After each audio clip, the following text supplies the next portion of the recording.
The sound of my mother-in-law's palm connecting with my son's face is something I will never forget. It was sharp, sudden, a crack that split the air like a branch snapping in winter. Ethan gasped, his small body lurching sideways, and before I could move, before I could even process what I had just witnessed, Margaret Monroe was screaming words that would end her family forever. "He is not real family. Get out." My 8-year-old hit the floor. The plate in his hands shattered against the hardwood, green beans scattering like shrapnel across the dining room. 15 adults sat frozen around the Thanksgiving table. No one moved. No one spoke. My husband Daniel stood by the window, mouth open but silent. His sister Victoria looked away, pretending to check her phone. His father Robert stared at his plate like it contained the secrets of the universe. The only sound was the grandfather clock ticking in the hallway, counting the seconds of my son's humiliation. I did not scream. I did not cry. I crossed the room, knelt beside Ethan, and helped him to his feet. Then I walked back to the table, reached into my bag, and placed a single envelope in front of my mother-in-law. My lawyer is already involved. I said those 6 words quietly, calmly, like I was commenting on the weather. Margaret's plate slipped from her fingers and crashed to the floor. The room stopped breathing. For a moment, Margaret just stared at the envelope like it might bite her. Her hands, those perfectly manicured hands with diamonds glittering on every finger, trembled as she reached for it. I did not wait for her to open it. I already knew what was inside, and soon enough, so would she. I looked around the room, reading every face, filing away every reaction. Daniel had gone pale, his jaw tight, but he still had not moved from his spot by the window. 38 years of conditioning had frozen him in place. He was not agreeing with what his mother had done. He simply did not know how to disagree with her. He never had. Victoria finally looked up from her phone, and I saw the calculation in her eyes. She was already thinking about what this meant for her position in the family hierarchy. Robert, my father-in-law, was the only one who looked ashamed. But shame without action is just performance, and Robert had been performing for 40 years. Margaret's voice cut through the silence, trying to regain control the way she always did. "This is a family matter. You are making a scene." I almost laughed. Making a scene. My son was on the floor with a red mark blooming across his cheek, and I was the one making a scene. That was classic Margaret. Reframe the cruelty as someone else's overreaction. She turned to Daniel, her voice sharp with command. "Daniel, control your wife." He opened his mouth. Nothing came out. He could not even look at his son. I turned my attention to Ethan. He was standing now, but barely. His hands hung at his sides, and he was looking at me with those wide brown eyes, searching my face for answers I did not have yet. The red mark on his left cheek was already darkening. A green bean was stuck to his sweater. But he was not crying. That was what scared me most. 8 years old, and he had already learned that crying did not help, that tears did not change anything in this family. I knelt in front of him, checking his face gently. His skin was hot where the slap had landed. When I touched his cheek, he flinched. Not from pain, from expectation. He whispered something so quiet I almost missed it. "I am sorry, Mom. I did not mean to sit there." My heart cracked right down the middle. He was apologizing. He was apologizing for being hit. I stood up, lifting him with me. I grabbed my purse, his jacket, my coat. 3 years. I had spent 3 years swallowing insults, ignoring slights, smiling through holidays where my son was treated like a guest who had overstayed his welcome. The slap was not the beginning, it was the end. I had made my decision weeks ago. Tonight just confirmed it. I carried Ethan toward the front door. The family finally unfroze, their voices chasing us like startled birds. Margaret's voice rose above the rest. "You cannot just leave. We have not even had dessert," Victoria chimed in, dripping with false concern. "Jessica, do not be dramatic." One of the aunts added her piece. "Think about Daniel. Think about the family." I did not respond to any of them. I just kept walking, holding my son, feeling his small body trembling against mine. Daniel finally moved. He followed us to the foyer, his footsteps uncertain, his voice pleading. "Jessica, wait, let us talk about this." I turned to face my husband. I really looked at him, maybe for the first time in years. He was still handsome, still the man I had fallen in love with. But right now, he was also the man who had watched his mother assault our child and done nothing. "You had a chance to talk." I said it quietly so only he could hear. "You had a chance to move. You chose neither." His face crumpled, but he did not follow us outside. He stood in the doorway, caught between his mother's house and his family walking away. That image would stay with me forever. Daniel Monroe, frozen on the threshold, unable to choose. The November air hit my face like cold water, sharp and clarifying. Ethan buried his face in my neck, his breath coming in uneven bursts against my skin. I strapped him into his car seat, my hands steady even though everything inside me was shaking. Before I closed his door, he asked in a small voice, "Are we coming back?" I paused. I thought about lying, about softening the blow. Then I decided against it. My son deserved the truth, even when it hurt. No, baby, we are not. The drive home was silent except for the hum of the heater. Ethan sat in the back, hands folded in his lap, staring straight ahead like the windshield was showing him a movie only he could see. Streetlights slid across his face in bands of yellow and shadow. His cheek was swelling now, the skin tight and shiny. But he did not mention it. He did not mention anything. My phone buzzed, then buzzed again. Daniel, Margaret, Victoria, numbers I did not recognize. I silenced the phone and placed it face down in the cup holder. Ethan noticed. "Is Dad calling?" "Yes." "Are you going to answer?" "Not tonight." I thought about the envelope I had left behind. 3 weeks ago, I found out about the trust fund. 3 weeks ago, I hired Emily Carter, the best estate litigation attorney in Philadelphia. 3 weeks ago, I stopped hoping Margaret would change. Tonight was supposed to be a test. One last chance for this family to prove me wrong. They failed. We pulled into our driveway. The house was dark. We were supposed to be at Margaret's until 9 o'clock. It was barely 6:30. I helped Ethan out of the car, carried him inside even though he was getting too big for it. He let me. That told me everything about how scared he was. I ran a warm bath, examined his cheek in the better light of the bathroom. The mark was darker now, purpling at the edges. You could almost see the shape of Margaret's fingers. I took photographs with my phone. Different angles, better lighting. Evidence. Ethan watched me do it. "Why are you taking pictures?"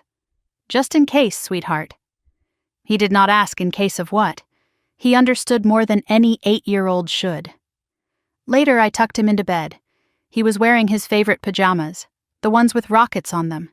He looked so small against the pillows, so fragile. I was about to turn off the light when he spoke. "Mom, am I not real family?" The question hit me like a physical blow. I sat on the edge of his bed and took his hands in mine. "You are the realest thing in my life. You are my family, always." He searched my face, weighing the promise the way children do when they have been let down before. Then he nodded once, slow and deliberate, like he was filing my answer away for later. I stayed until he fell asleep, watching his chest rise and fall, making a silent promise. No one would ever make him feel this way again. After Ethan's breathing steadied into the rhythm of sleep, I sat alone at the kitchen table. My phone showed 23 missed calls and 47 text messages. I did not read any of them. Instead, I opened my laptop and pulled up the folder Emily Carter had sent me last week. Inside were documents that would change everything. The original trust, signed by Harold Monroe, Daniel's grandfather, 6 months before his death. The list of beneficiaries: Emma Monroe, Tyler Monroe, and Ethan James Wilson Monroe. My son's name, right there in black and white. Harold had included him. Harold had wanted him protected. Then I opened the second document, the amended trust, dated 3 months after Harold's death. Ethan's name? Gone. Scratched off like he had never existed. And at the bottom, the signature of the woman who had erased him. Margaret Monroe, trustee. I scrolled through the bank statements Emily had obtained. $153,000. That was Ethan's share of the trust, gone, redirected, spent on kitchen renovations and a new Lexus and expenses that had nothing to do with any grandchild's education. Margaret had not just slapped my son tonight. She had been robbing him for over a year. I stared at the numbers on the screen. Tomorrow the real fight would begin. But tonight, I let myself feel one thing clearly. They thought I would stay silent forever. They thought I would keep swallowing the insults, keep smiling through the cruelty, keep teaching my son that belonging was something he had to earn from people who would never give it. They were wrong. Margaret Monroe had no idea what she had awakened when she raised her hand against my child, but she was about to find out. I sat outside Ethan's bedroom door for almost an hour after he fell asleep. I told myself I was just checking on him, making sure his breathing stayed steady, watching for signs of nightmares. But the truth was simpler. I could not make myself move. The house felt too quiet, too empty without Daniel in it. Every creak of the floorboards sounded like an accusation. Eventually, I forced myself to stand and walk to the kitchen. The coffee I made went cold in my hands while I stared at my phone. The 47 text messages from earlier had multiplied to 89. I scrolled through them, my stomach turning with each one. Margaret's message sat at the top, all capital letters.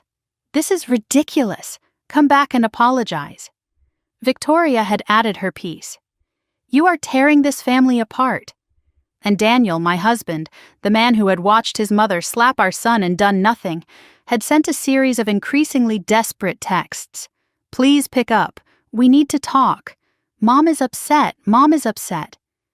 I read those 3 words over and over, feeling something cold settle in my chest. Not once did anyone ask if Ethan was okay. Not once did anyone acknowledge the slap, the fall, the small body hitting the hardwood floor. Margaret was upset. That was what mattered to this family. My phone rang. Daniel again. I answered this time, my voice flat. His words came rushing out before I could speak. "Jess, please, just come back. We can work this out." I stared at the dark window, my reflection ghostly in the glass. "Is your mother going to apologize?" A long pause. "She says Ethan provoked her. He took Emma's seat." My blood went cold. "He is 8 years old, Daniel." He sat in a chair. I know, but if we could just talk about this, maybe smooth things over." I hung up without saying goodbye. There was nothing left to say. I poured myself a glass of wine I did not drink, just held it while the memories came flooding back. 3 years ago, I had been so hopeful. A single mom who had finally found love again. Daniel was kind, patient with Ethan, everything I thought I needed. He seemed like an answer to prayers I had stopped praying. When he proposed, I thought my life was finally falling into place. I had no idea what I was walking into. The first time I met Margaret, she smiled at me with teeth that did not reach her eyes. Her first question was not about me, not about how Daniel and I met, not about our plans for the future. She looked at Ethan, who was hiding behind my legs, and asked in a voice like polished steel, "And where is his real father?" I should have known then. I should have seen the warning signs written across her face like a roadmap to disaster. But I was in love, and I wanted so badly for it to work. Daniel said she was like that with everyone at first. He promised she would warm up. She never did. The slights started small. So small I could almost convince myself I was imagining them. Family dinners where Ethan was seated at a separate table, alone, while the other children sat with the adults. Birthday cards for Emma and Tyler, but nothing for Ethan. Family photographs taken conveniently when Ethan and I happened to be in the bathroom or getting something from the car. Each time I mentioned it to Daniel, he had an explanation ready. She is old-fashioned. She does not mean it that way. Just give her time. I gave her 3 years. Time ran out last night. I walked to Ethan's bedroom door and watched him sleep from the hallway. In the dim light from the nightlight, I could see the curve of his cheek, the gentle rise and fall of his small chest. I noticed things I had tried not to see before. How small he made himself in groups, pulling his shoulders in like he was trying to take up less space. How he always waited to be invited before joining anything, never assuming he was welcome. How he never asked for seconds at Margaret's table, even when I knew he was still hungry. How he had learned to read a room before entering it, scanning for threats the way a soldier scans for enemy fire. 8 years old, and already an expert at disappearing. Last Christmas played through my mind like a movie I could not stop watching. We were at Margaret's house for the gift exchange. The tree was enormous, professionally decorated, dripping with gold and crystal. Emma unwrapped her gift first. A brand new iPad, the latest model, wrapped in shiny paper with a bow as big as her head. Tyler went next. A gaming console, the one every kid had been begging for all year. Then it was Ethan's turn. He opened his gift carefully, the way he did everything in that house. Careful not to make a mess. Careful not to draw too much attention.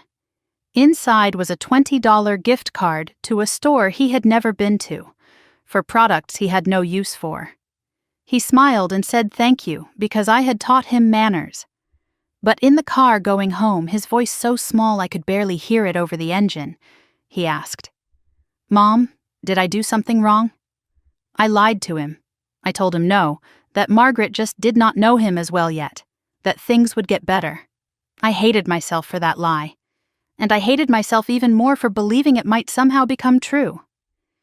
2 months ago, I noticed the photo wall at Margaret's house for the first time. Really noticed it. 47 framed photographs lined the hallway, a shrine to the Monroe family legacy.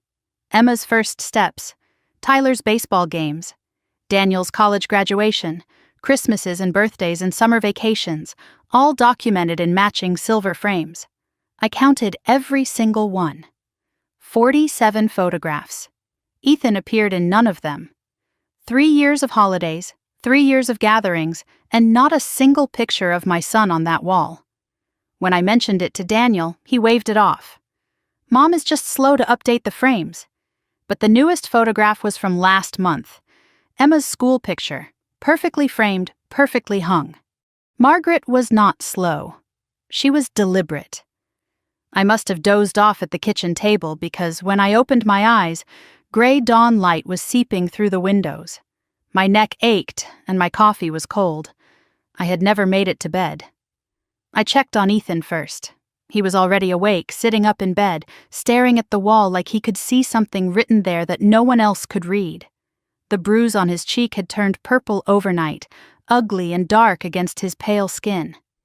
He did not look at me when I came in. I made pancakes, his favorite, and set them in front of him at the kitchen table. He ate 3 bites and pushed the rest around his plate, making shapes in the syrup.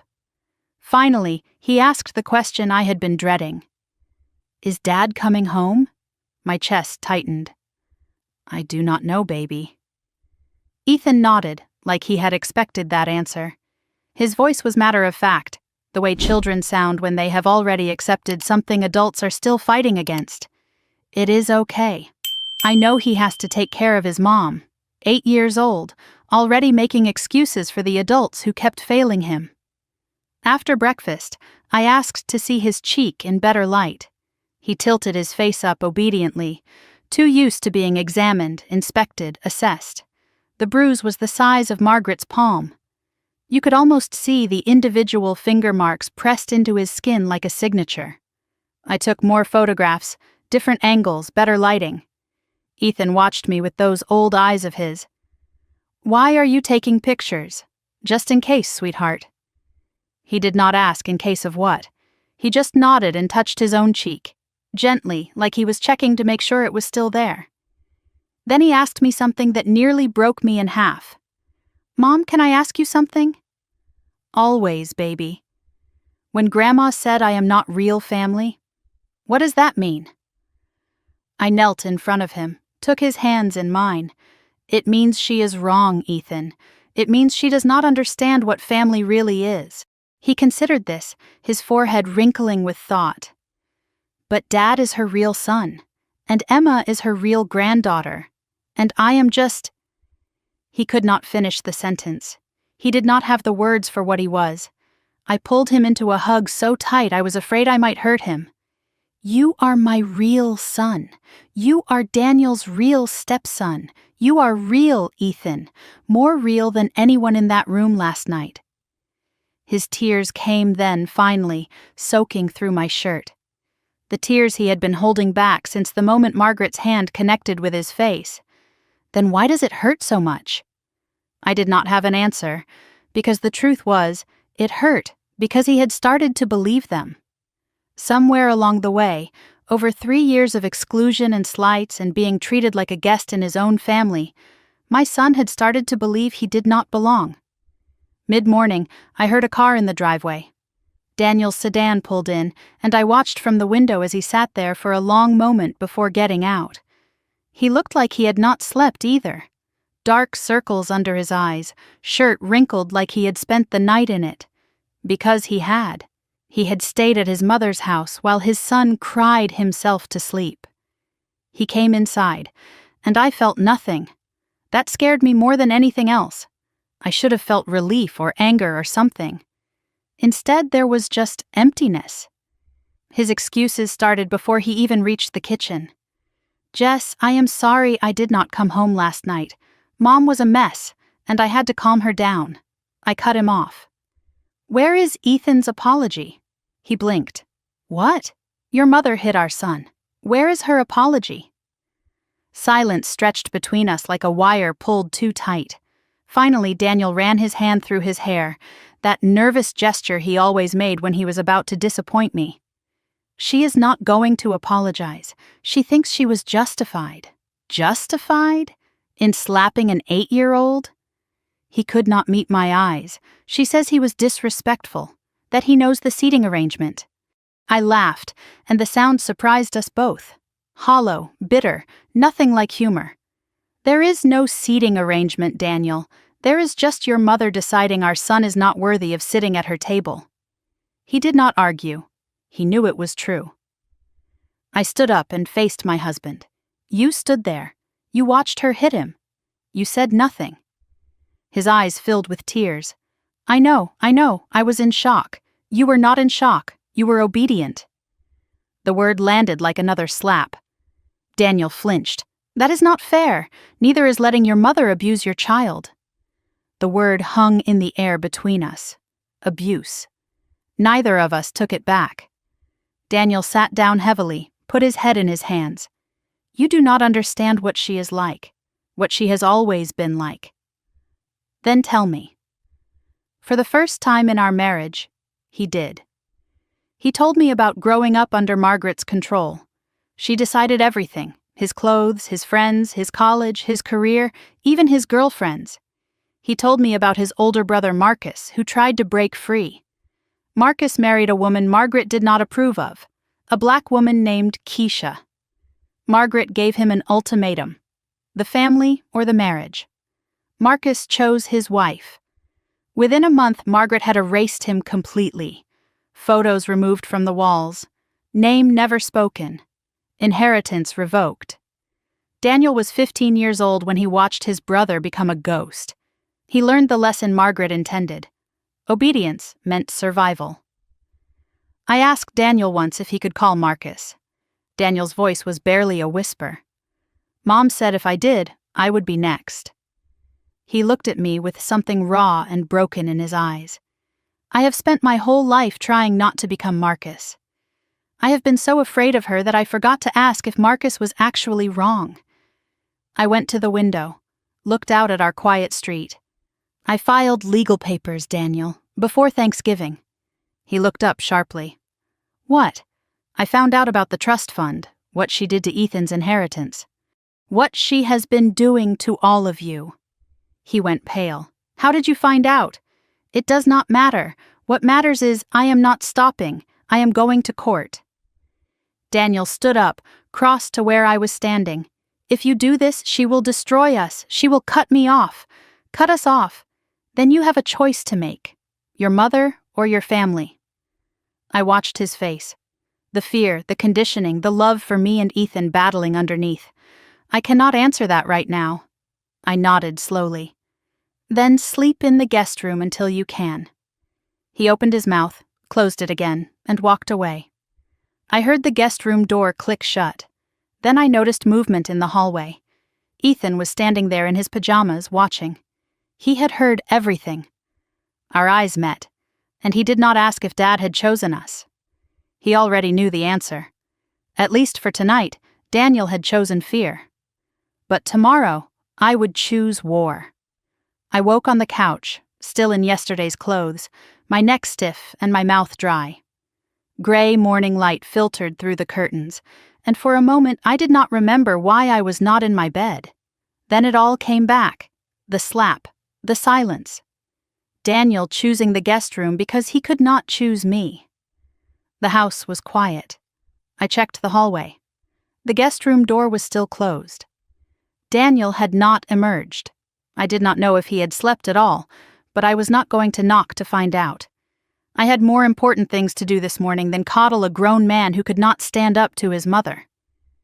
I checked on Ethan first. He was still asleep, his face turned toward the wall, the bruise on his cheek dark against the white pillowcase.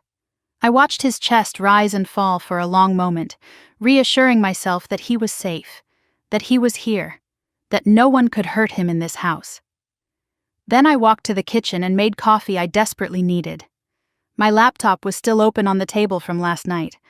I refreshed my email, and my heart jumped when I saw a new message from Emily Carter, time-stamped 6:47 in the morning.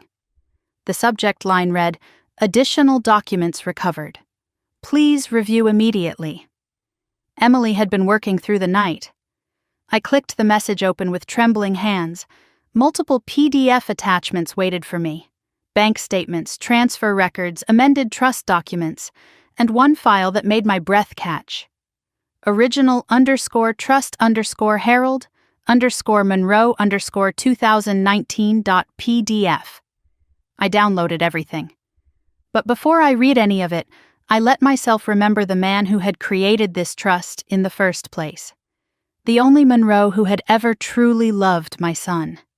18 months ago, before Harold got sick, there was a family barbecue at Margaret's house. The usual tension hung in the air like smoke from the grill. The adults clustered in groups, talking about money and real estate and other people's failures. The children, Emma and Tyler, ran across the manicured lawn playing some game that Ethan had not been invited to join. I found my son sitting alone on the back porch steps, his chin in his hands, watching the other kids with an expression too old for his face. I was about to go to him when someone else got there first. An old man lowered himself carefully onto the step beside Ethan, groaning a little with the effort. Harold Monroe was 81 years old, Daniel's grandfather, and until that moment I had barely exchanged more than pleasantries with him. He was always quiet at family gatherings, overshadowed by Margaret's commanding presence, content to sit in corners and observe. I watched from the kitchen window as Harold asked Ethan something. My son's face changed. The careful blankness melted away, replaced by something I rarely saw at these events: animation, interest. He was actually talking, not just giving polite one-word answers, but really talking. Harold laughed at something Ethan said, a genuine laugh that crinkled his whole face.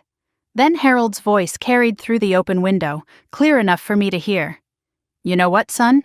You remind me of myself at your age." Ethan looked up at him. "Really? Really? We are the quiet ones. The ones who watch and listen. People underestimate us." Harold paused, and his next words would stay with me forever. But that is their mistake, not ours. After the barbecue, as we were loading into the car, Ethan tugged on my sleeve. "Mom, is Grandpa Harold my grandpa too?" I did not know how to answer. In this family, the rules about who belonged to whom were written in invisible ink that only Margaret could read. But Harold answered for me. He had appeared behind us, moving quietly for such an old man, and he put a gentle hand on Ethan's shoulder. "Any child in this family is my grandchild. Blood does not make family, son. Love does." From inside the house, Margaret's voice cut through the moment like a knife. "Harold, stop filling his head with nonsense." Harold winked at Ethan. "Do not listen to her. She has been wrong about most things for 60 years. It was the first time I ever saw my son laugh at a family gathering. 6 months after that barbecue, Harold was diagnosed with pancreatic cancer. Stage 4. Months to live, not years. The family gathered at Margaret's house to discuss arrangements, but I noticed something that made my stomach turn. Margaret was not asking about doctors or treatments or how to make Harold comfortable. She was asking about the will, about the trust, about who would manage things after he was gone. The man was not even dead yet, and she was already counting his money. I started bringing Ethan to visit Harold in the hospital. Margaret tried to stop us. "He needs rest," she said. Not children running around making noise. But Harold overruled her, his voice weak but firm. "Let the boy in. He is the only one who does not treat me like I am already dead." Those visits became our weekly ritual. Ethan would climb into the chair beside Harold's bed and read to him. Adventure stories, fantasy books, whatever Ethan was into that week. Harold would lie back with his eyes closed and a smile on his face, listening to my son's voice fill the sterile room with dragons and heroes and happy endings. One afternoon, Harold asked me to stay behind after Ethan went to get a snack from the vending machine. His voice was weaker than usual, but his eyes were sharp. "I need you to do something for me. Anything," I said.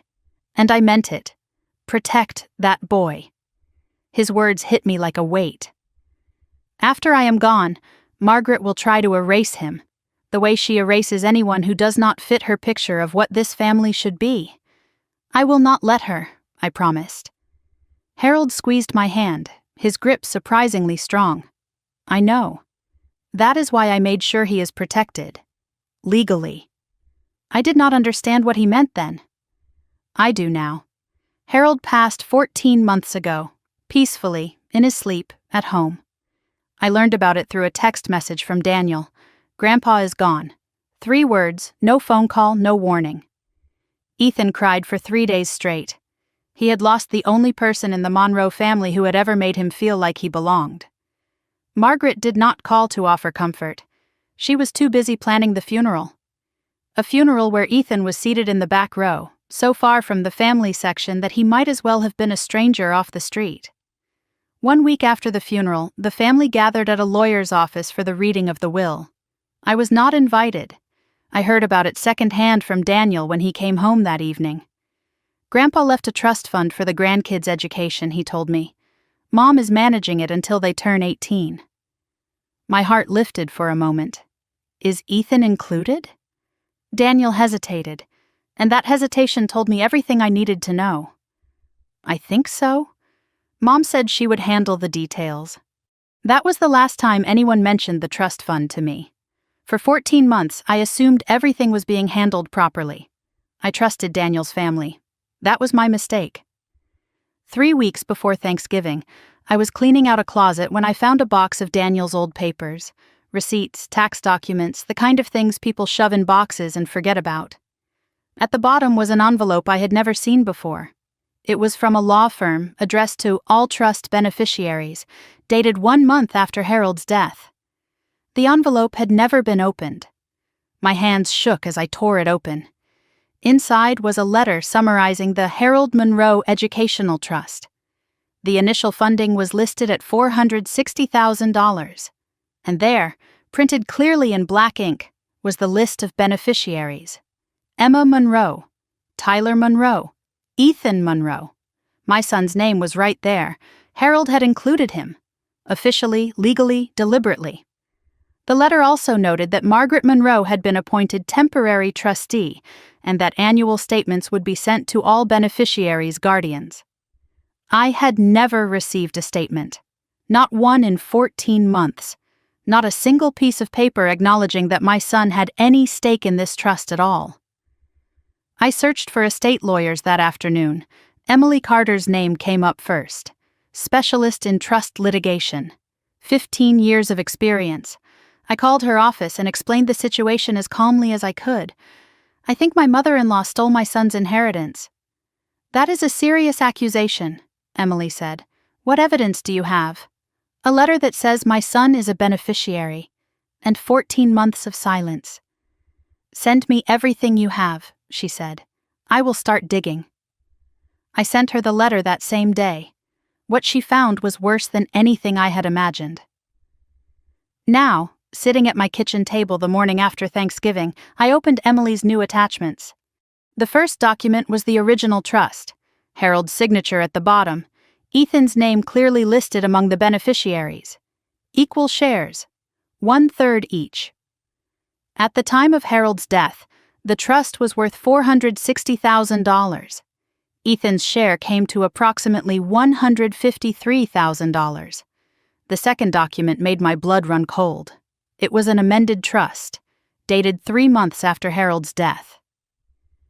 Ethan's name had been removed from the beneficiary list. His share had been redistributed to Emma and Tyler. The reason given was a single line that felt like a slap to the face. Beneficiary not of direct bloodline. Harold's original trust had no bloodline requirement. Margaret had added that language herself, and at the bottom of the amendment, 2 signatures. Margaret Monroe as trustee, and Victoria Monroe as witness. Victoria knew. She had known all along. The third attachment was a series of bank statements for the trust account. I scrolled through 14 months of transactions, my fury building with every line. $42,000 withdrawn for Emma's private school tuition, but the actual tuition was only $19,000. The extra $23,000 had gone to Margaret's personal checking account. $35,000 for property maintenance. I pulled up a contractor's invoice Emily had found. Margaret's kitchen renovation, paid directly from the trust. $28,000 for a vehicle purchase. A Lexus SUV, registered in Margaret's name. $18,000 for an emergency family fund with no documentation whatsoever. Various smaller withdrawals totaling another $12,000. Dinners, travel, clothing, all logged as beneficiary enrichment activities. I did the math 3 times, hoping I had made an error. The original trust held $460,000. The current balance was $12,418. Margaret had spent $447,000 of her grandchildren's inheritance on herself. And my son, the boy she claimed was not real family, had received nothing. Emily's note at the bottom of the email confirmed what I already knew. This is textbook breach of fiduciary duty. She amended the trust without proper legal authority. She made withdrawals for personal use. She deliberately excluded a named beneficiary. This is not just unethical, Jessica. It is fraud. I stared at that word. Fraud. Margaret had not just excluded Ethan from her family, she had stolen his future. I was so absorbed in the documents that I did not hear footsteps behind me. Daniel's voice made me jump. "What are you reading?" I turned.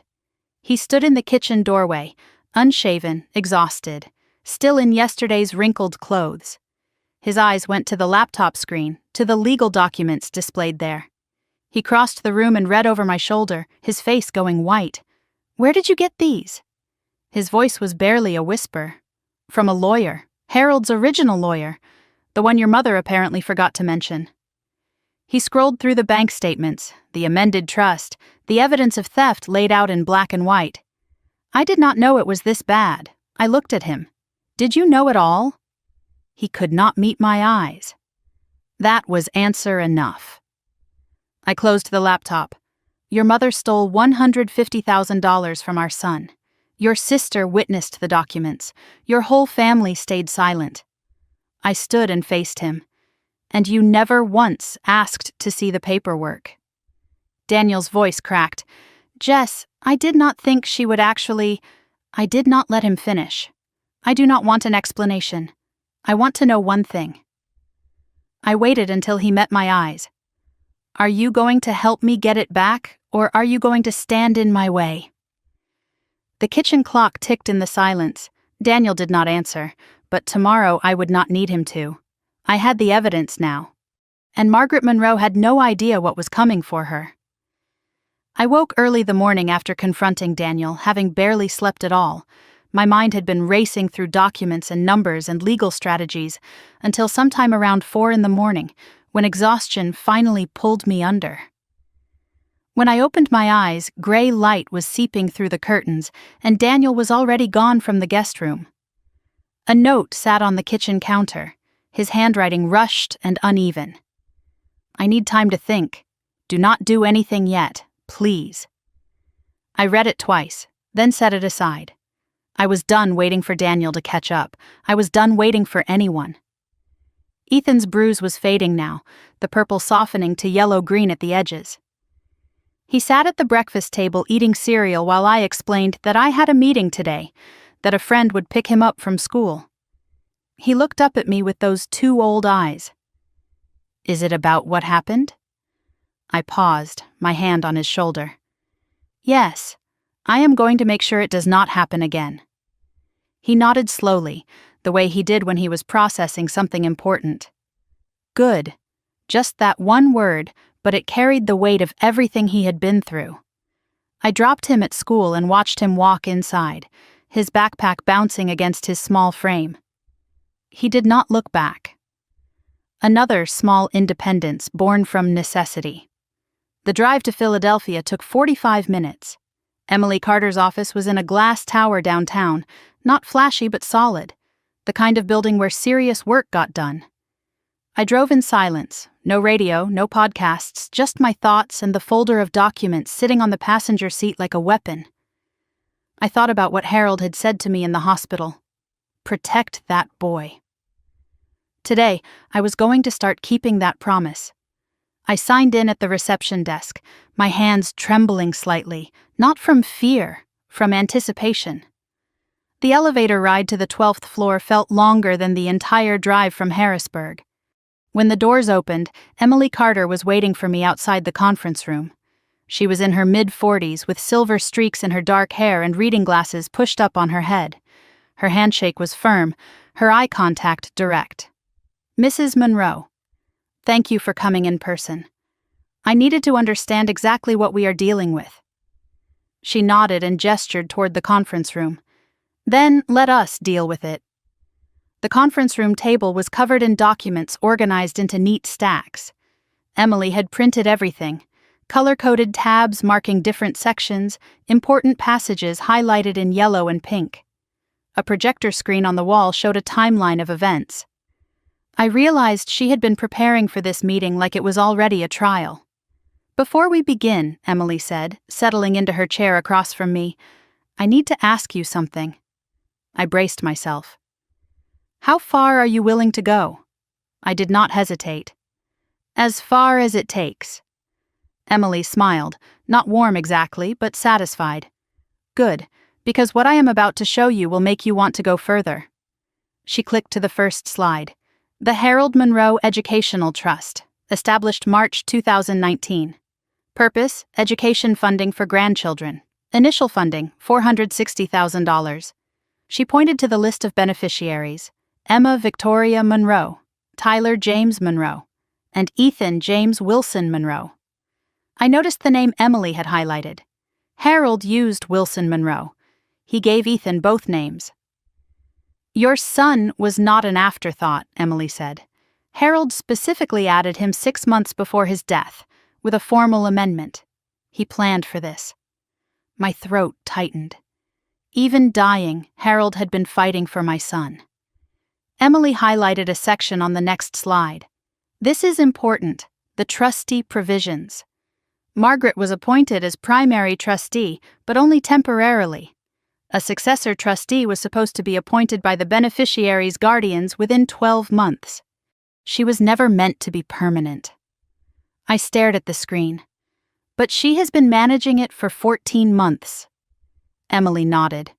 "Because she never notified anyone that a successor needed to be appointed. She never sent the required annual statements.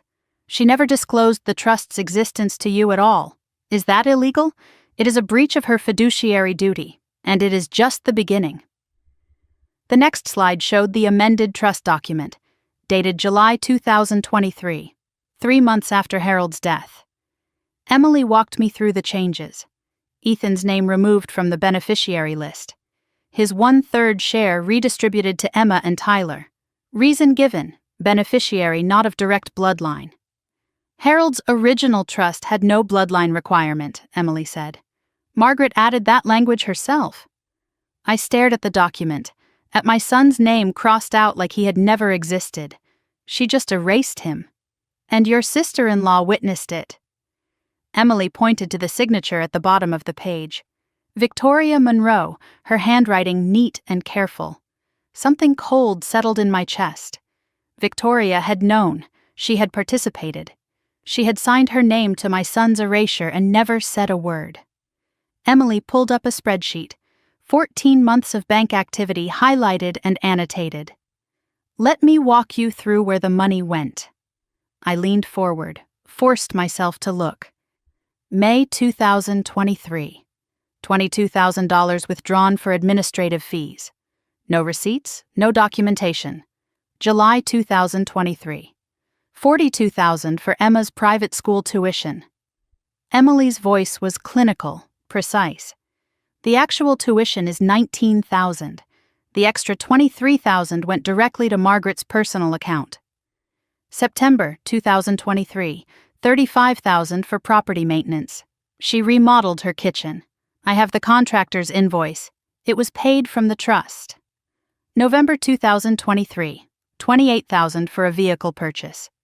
A down payment on a Lexus SUV registered in Margaret's name. January 2024, $18,000 for an emergency family fund. No documentation whatsoever. It simply vanished. Throughout 2024, various smaller withdrawals totaling $12,000. Dinners, travel, clothing, all logged as beneficiary enrichment activities. Emily showed me the final number, and I felt like I had been punched in the stomach. Original trust, $460,000. Current balance, $12,418.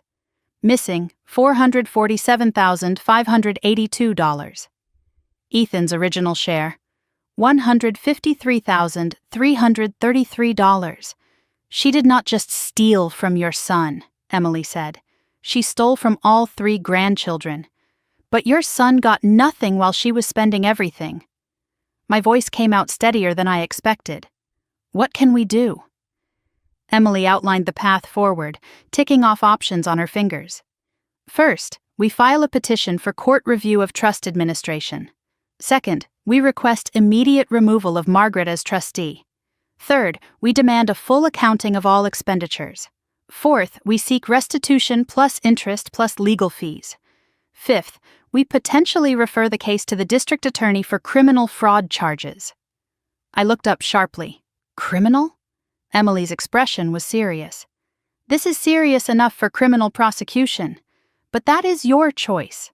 I need your guidance on how aggressive you want to be. What would you recommend? Start civil. The evidence is overwhelming. She will have to respond under oath. And people who lie to judges tend to dig their own graves. I asked about the envelope I had left at Thanksgiving, the one that had made Margaret drop her plate. Emily almost smiled. A shot across the bow. She explained what was inside. A formal notice that I was aware of the trust's existence. A request for immediate production of all trust documents. A notice of intent to seek legal remedy if documents were not provided within 10 days. It was not a lawsuit, Emily said. It was a warning. But she does not know that. Right now, Margaret is panicking. She is calling lawyers. She is trying to figure out how much you know. And how much do I know? Emily leaned back in her chair. Everything. She explained the timeline. Margaret had 10 days to respond to the document request. If she complied, we would have confirmation of everything we already knew. If she refused, we could go directly to court with evidence of obstruction.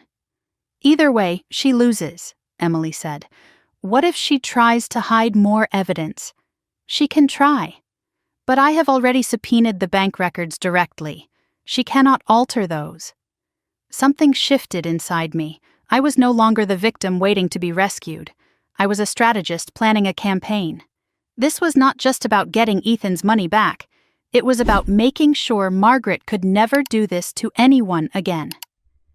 Emily slid a document across the table. A retainer agreement, official representation. I read it carefully, every word, then signed my name at the bottom. Emily gathered the papers. "Welcome to the fight, Mrs. Monroe." I looked up at her. "Call me Jessica, and thank you for believing me." Emily's expression did not change. "I do not believe clients. I believe evidence, and yours is airtight." I stepped out of Emily's building into the gray November afternoon, my head spinning with numbers and strategies and the weight of what I had just set in motion. My phone buzzed. "Daniel." I hesitated, then answered. "Where are you?" His voice was strained. "Philadelphia, meeting with my lawyer." Silence on the line, heavy and sharp. Daniel spoke again. "I am at my mother's house." I stopped walking. "You went back there?" I needed to talk to her, to understand. "And? Did she explain why she stole from our son?" Another long pause. "She says you are overreacting. That the trust was always meant for blood relatives, that Grandpa was confused at the end." I laughed, and the sound surprised me. Bitter, hollow. "Harold was sharper at 81 than your mother is at 67, and I have documents that prove it." Daniel's voice dropped, pleading. "She is scared, Jess, really scared. I have never seen her like this." "Good. She should be scared. Maybe we can work this out privately, without courts, without lawyers." My grip tightened on the phone. "Your mother hit our son in front of 15 people. She stole his inheritance. She erased his name from legal documents. And you want to handle this privately?" "I just do not want to destroy the family." "The family destroyed itself, Daniel. I am just documenting the evidence." I took a breath, steadied my voice. "Come home when you are ready. But I need you to understand something." "What?" "I am filing the petition tomorrow, with or without you. Jess, please." I did not let him finish. "I am done waiting for your family to do the right thing. Now I am going to make them." I hung up before he could respond. The drive home felt different than the drive there. I was not nervous anymore. I was not second-guessing myself. The numbers played through my mind like a drumbeat. 460,000, 153,000, 12,000. I thought about Margaret's kitchen renovation, her new Lexus, all built on money meant for children's futures. Built on erasing a boy who had done nothing wrong except exist. I picked up Ethan from my friend's house. He was quiet in the car, sensing something different about me. "Mom? Did something happen?" "Something is going to happen. Something good." He did not ask more. He trusted me. That trust was everything. That night, after Ethan fell asleep, I sat at the kitchen table with my phone glowing in the darkness. 3 missed calls from Margaret. I did not listen to the voicemails. 2 texts from Victoria. "You are making a huge mistake. Call me before you do something you cannot take back." I screenshotted both messages. Everything was evidence now.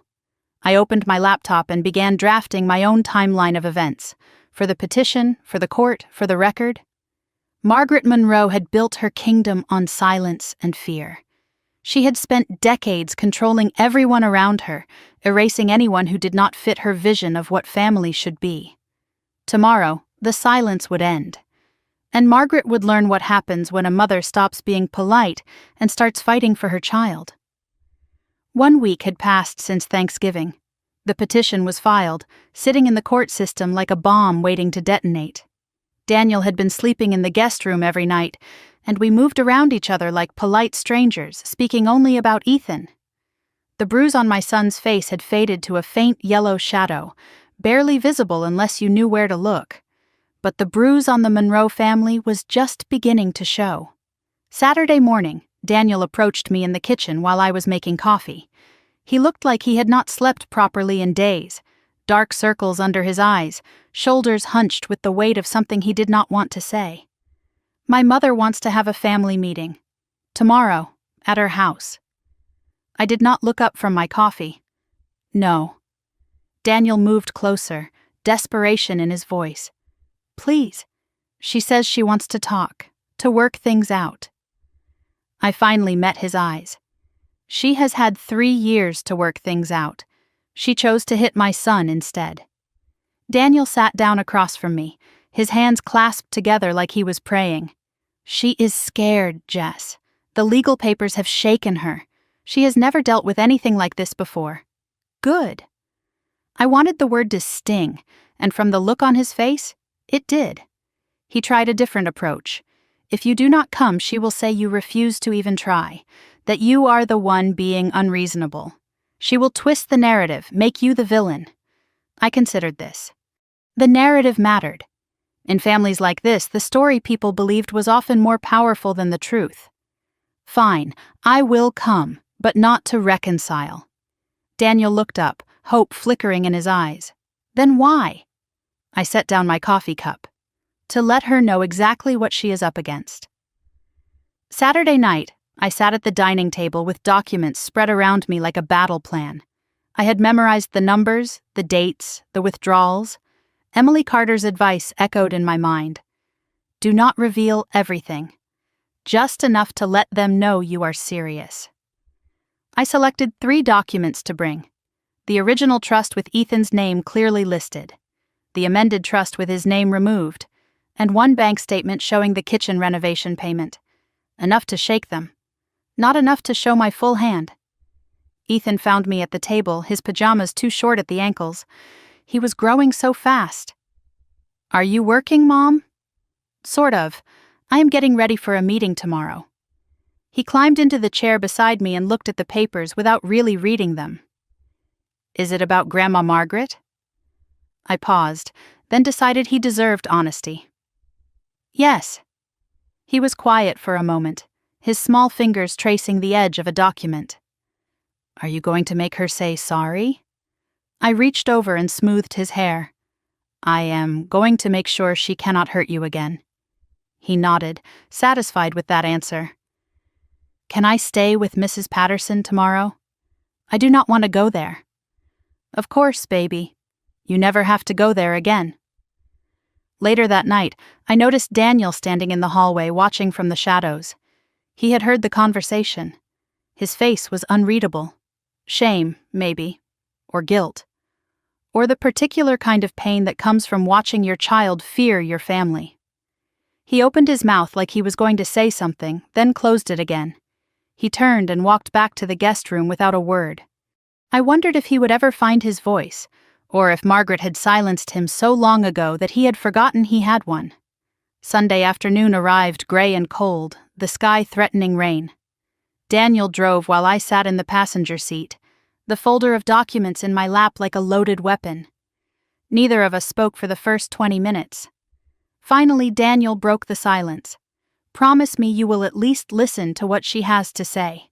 I will listen. I just will not agree. He gripped the steering wheel tighter. She is still my mother, and Ethan is still my son. Guess which one I am going to protect? Margaret's house appeared at the end of a tree-lined driveway. Colonial style with white columns and perfectly maintained landscaping. The picture of old money respectability. I noticed the new kitchen windows gleaming in the afternoon light. $35,000 of stolen inheritance right there on display. Cars were already parked in the circular driveway. Victoria's sedan, Robert's truck, 2 others I did not recognize. The tribunal had assembled. Victoria met us at the door, her smile tight and practiced. Jessica, thank you for coming. I did not return the smile. Victoria. Her eyes flicked to the folder in my hands, and something crossed her face. Fear, maybe, or curiosity. Mother is in the living room. Everyone is waiting. I walked past her without another word. I could feel her gaze on my back like a target. The living room had been arranged like a courtroom. Margaret sat in the high-backed chair by the fireplace, the throne position, commanding the room from the best seat. Robert sat beside her, somehow smaller than I remembered, diminished. Victoria took her place on the love seat. 2 aunts and an uncle occupied the couch, the witnesses, the jury. Daniel hovered near the doorway, belonging to neither side, and facing them all was a single empty chair, clearly meant for me. I did not sit. Margaret rose from her throne, hands clasped in front of her like she was about to deliver a sermon. Her voice was honeyed, controlled, the voice of a woman used to getting her way. Jessica, thank you for agreeing to talk like civilized people. I know Thanksgiving was difficult. Emotions ran high. Things were said that perhaps should not have been said. I noticed what she did not say. She did not say she slapped my son. She did not say Ethan hit the floor. She said things were said, already rewriting history. Margaret continued, gesturing at the assembled family. Everyone here loves you and Daniel. We want what is best for this family. We are willing to forgive and move forward, if you will just drop this legal unpleasantness. I let the silence stretch out, watching her expression shift. Then I spoke. Forgive what, exactly? Margaret blinked. I am sorry? You said you are willing to forgive. I am asking what you are forgiving me for. Her composure flickered.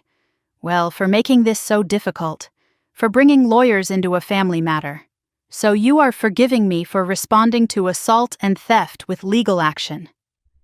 The word theft landed like a grenade in the middle of the room. I watched the relatives on the couch exchange glances. Margaret's face tightened. That is a very strong word. It is the accurate word. Victoria stood up, playing peacemaker. Jessica, I understand you are upset, but surely we can handle this within the family. I turned to her and she flinched. Can we? The way you handled witnessing the trust amendment? Victoria's face drained of color. I do not know what you are talking about. I opened my folder and pulled out the amended trust document. Your signature. Right there, witnessing the removal of my son's name.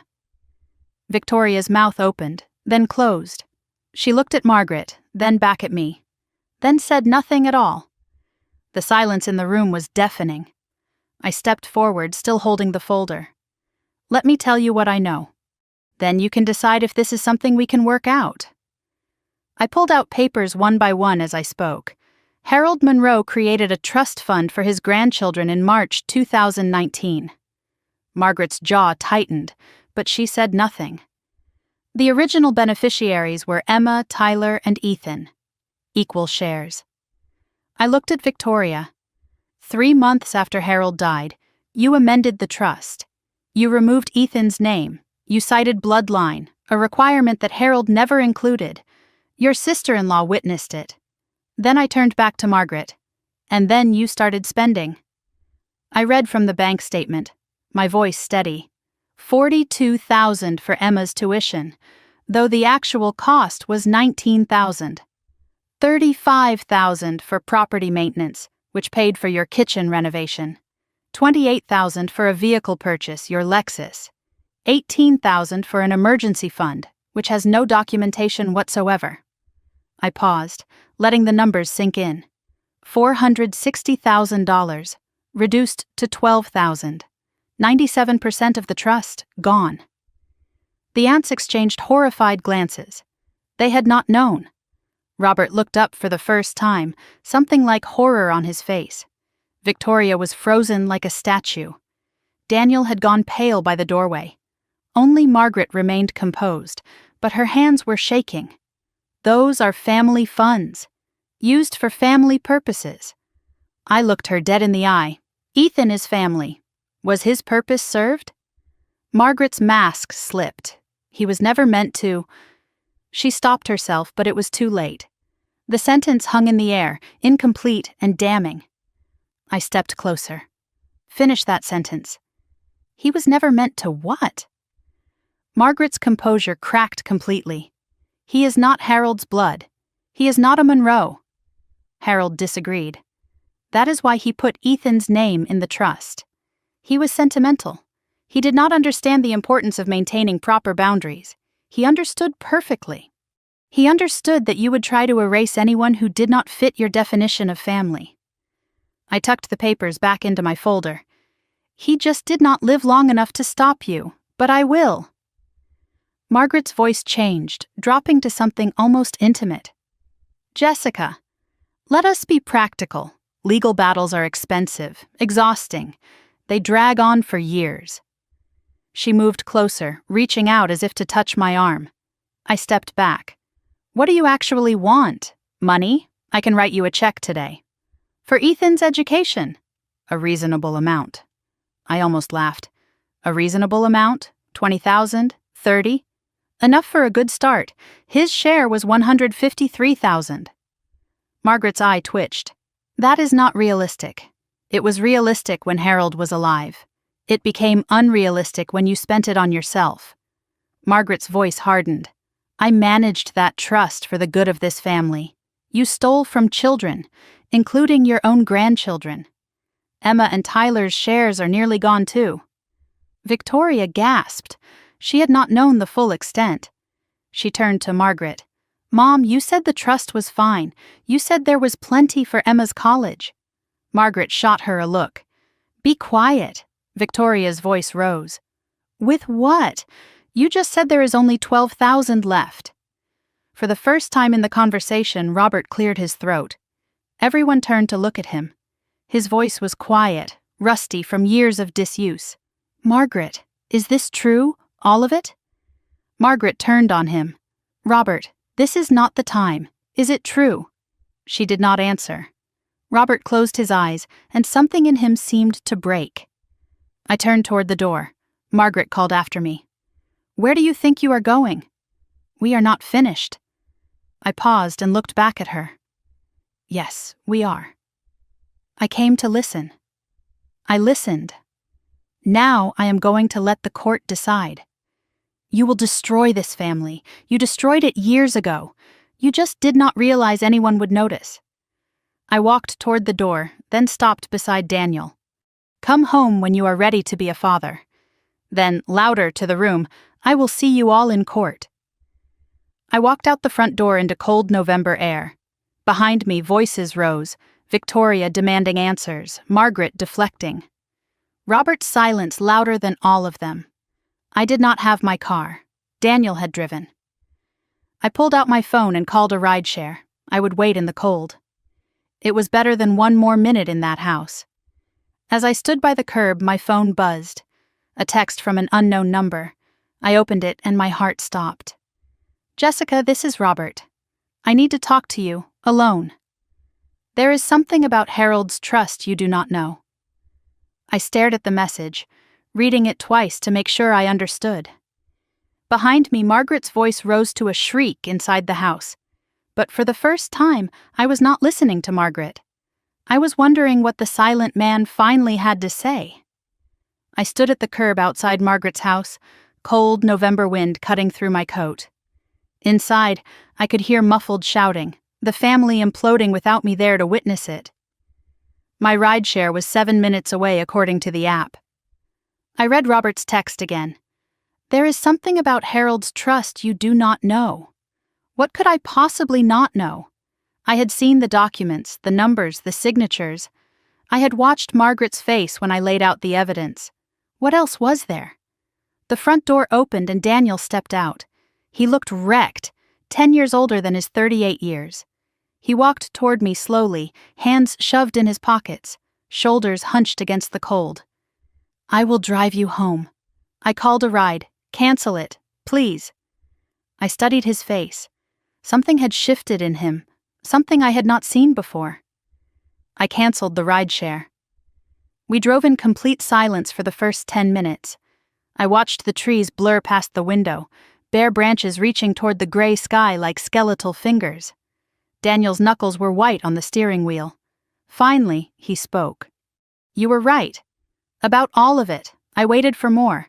I have spent my whole life pretending she was not who she is. And tonight, watching her try to buy you off, watching her blame everyone except herself, I could not pretend anymore. I did not respond. I needed more than words. But it was a start. We pulled into our driveway and sat in the parked car, engine off, neither of us moving to go inside. The house was dark. Ethan was staying at Mrs. Patterson's tonight. I had planned it that way, knowing today would be hard. The silence between us was heavy but different now. Not hostile, just exhausted. Daniel's voice cracked when he finally spoke. After you left, Victoria started screaming at Mom, asking where Emma's college money went. What did Margaret say? He laughed bitterly. She told Victoria to calm down, that she was being hysterical. The same thing she says to everyone who questions her. He turned to look at me, and I just stood there. Again. Like I always do. Why? He was quiet for a long moment. Because I have been standing there my whole life, and I do not know how to do anything else. I unbuckled my seatbelt and turned to face him fully. I need to know something, and I need the truth. He nodded. Did you know? About the trust? About Ethan being removed?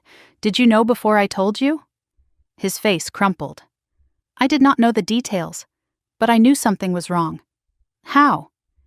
Because Mom stopped talking about it. After Grandpa died, she mentioned the trust constantly, managing it, protecting it, making sure it was handled properly. Then suddenly, nothing. Complete silence. And I did not ask because... He trailed off. Because you did not want to know. He nodded, shame written across every line of his face.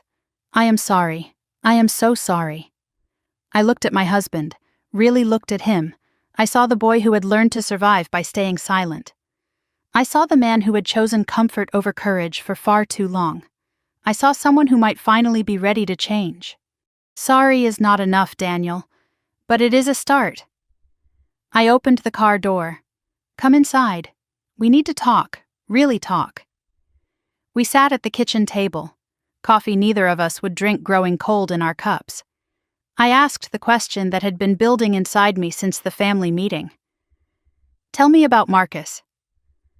Daniel flinched at his brother's name. What do you want to know? Everything.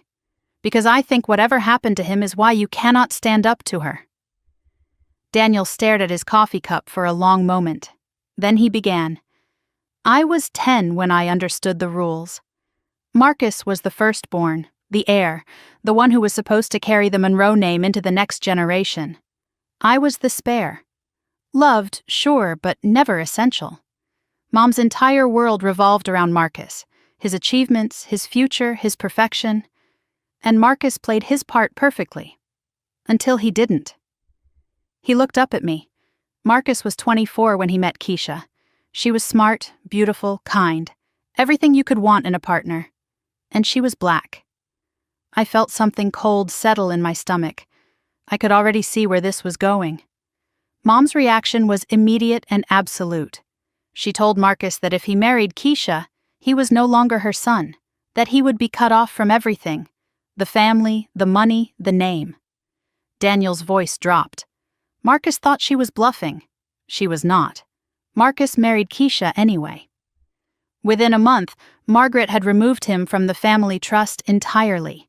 She took down every photograph of him in the house. She forbade anyone from speaking his name. She changed the lock so he could not come by to visit. Daniel's hands were shaking now. I was 15 years old. I watched my brother become a ghost. He was there one day, and then he was just gone. Like he had never existed at all.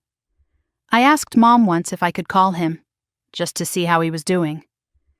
She looked at me with those cold eyes and said that if I contacted Marcus, I would be next. He finally met my gaze. I was 15, and I believed her. I believed her for 23 years. I reached across the table and took his hand. You were a child. I am not a child anymore. I have not been for a long time. And I still believed her. Until tonight. His voice cracked. Until I watched her try to pay you off with $30,000 to make my son's stolen inheritance disappear. I let the silence settle between us. Then I said what we were both thinking. She did to Ethan what she did to Marcus. Erased him. Daniel nodded slowly. And I let her. Because I have been so afraid of becoming Marcus that I forgot to ask if Marcus was actually wrong. I squeezed his hand. Was he? No. He married the woman he loved. He stood up for himself. He is happy now. He has kids, a good life. He just does not have us. Have you talked to him since then?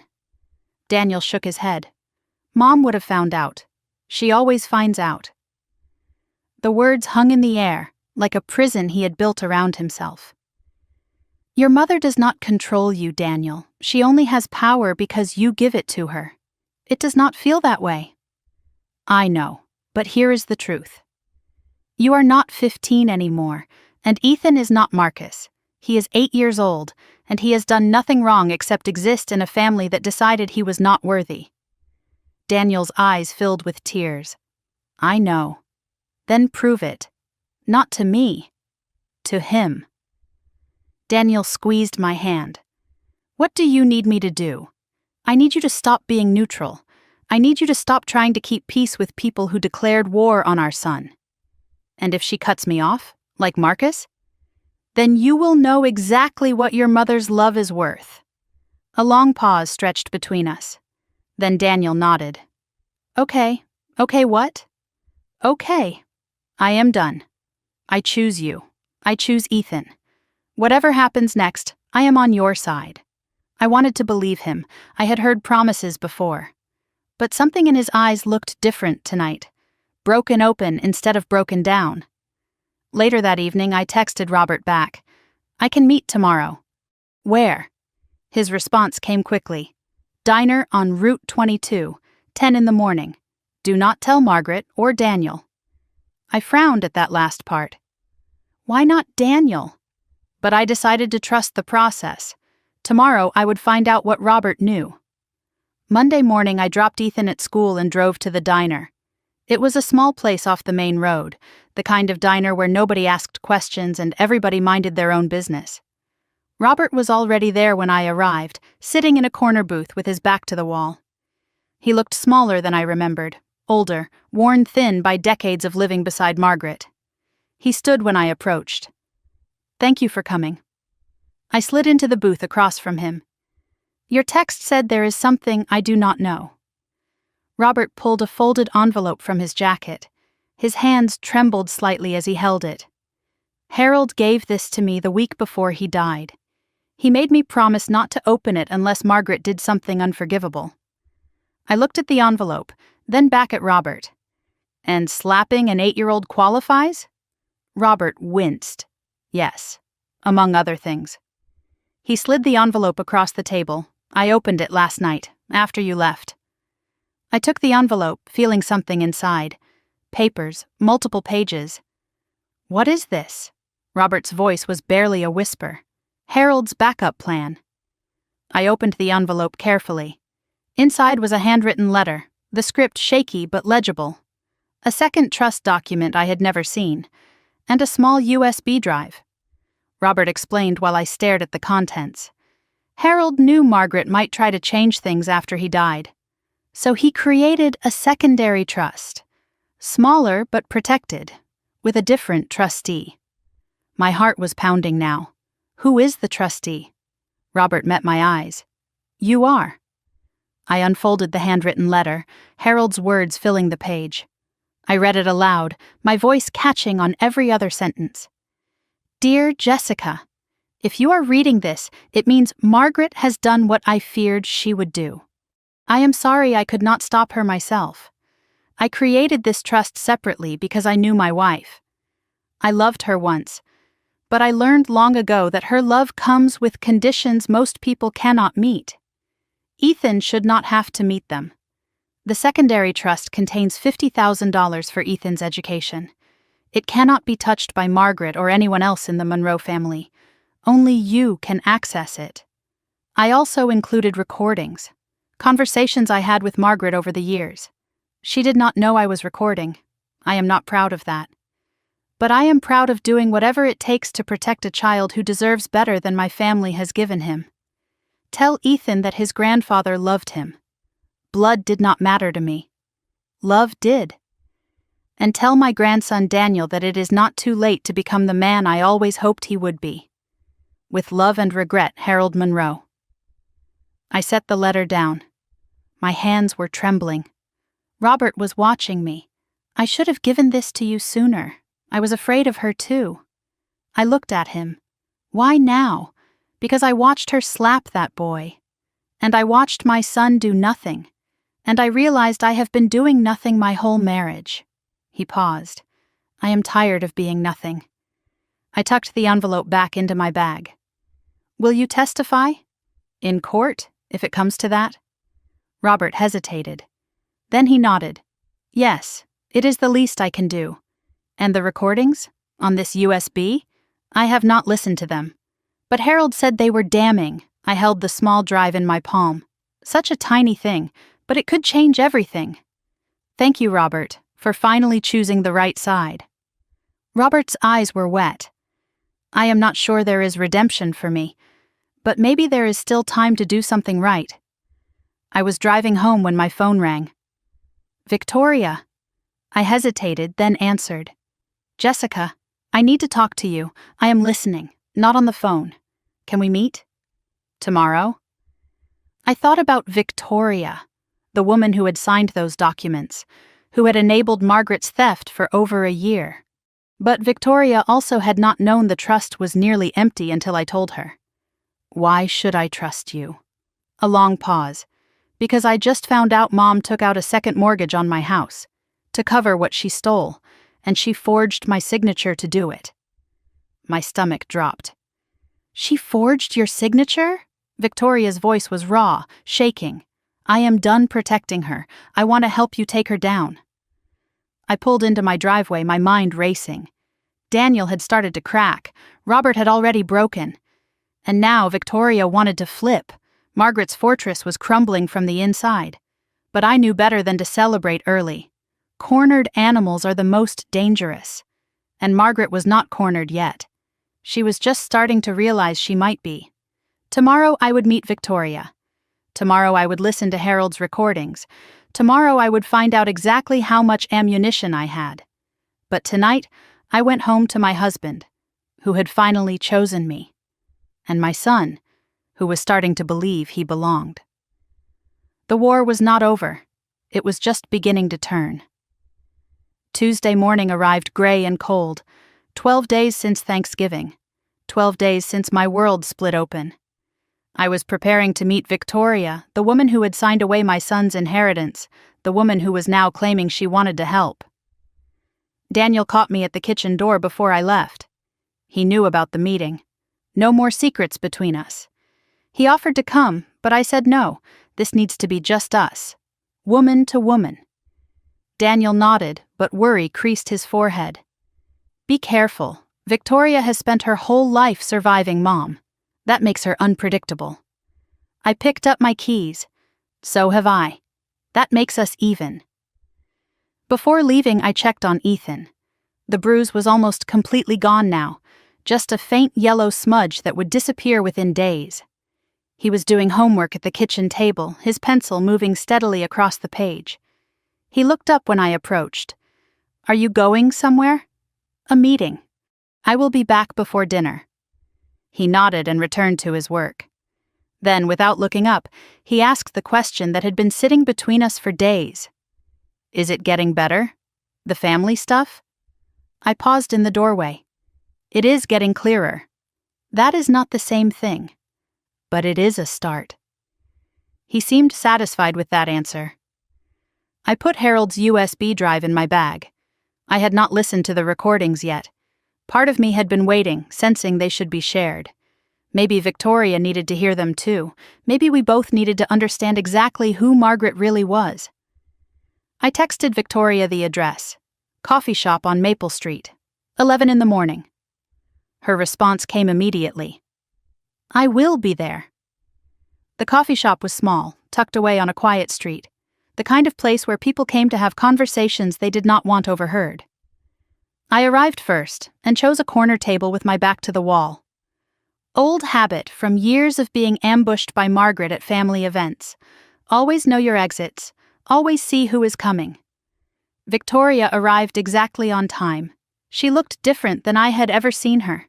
No makeup, hair pulled back in a simple ponytail, dark circles under her eyes that spoke of sleepless nights. The polished sister-in-law I knew, the one who always had perfect hair and designer clothes and a practiced smile, had been replaced by someone raw and exhausted. She sat across from me without ordering anything. "Thank you for meeting me. I did not waste time on pleasantries. You said Margaret forged your signature. Start there." Victoria nodded, appreciating the directness. 6 months ago, Mom said she needed to refinance her house. She asked if she could use mine as collateral. "Temporarily," she said, "just until the paperwork went through." I said no. I felt something tighten in my chest, but she did it anyway.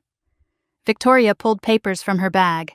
"I found out 2 days ago, after the family meeting. I went home and started checking my mortgage statements. Something I should have done months ago."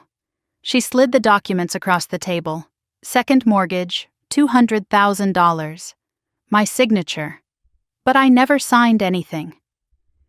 I examined the papers carefully. The signature did look like Victoria's. Close enough to fool a bank, close enough to pass a cursory inspection. How did she get away with this? Victoria laughed, but there was no humor in it. "Mom has been signing things for me since I was 18. School forms, car loans, credit card applications. She always said she was helping, making things easier. I thought I was lucky to have a mother who handled the complicated stuff." I looked up at her. She was building a trail, making it look normal so no one would question it when she needed to forge something bigger. Victoria's eyes filled with tears she quickly wiped away. "I have been under her financial control my entire adult life. I just did not see it until now." She paused. "I thought I was the favorite, the good daughter. Turns out I was just the most useful." Victoria told me her story then, the parts I had never seen, the parts she had hidden even from herself. Margaret controlled everything. Victoria's college choice, her career, her marriage. "I wanted to be a veterinarian," Victoria said. "I loved animals. I was good with them.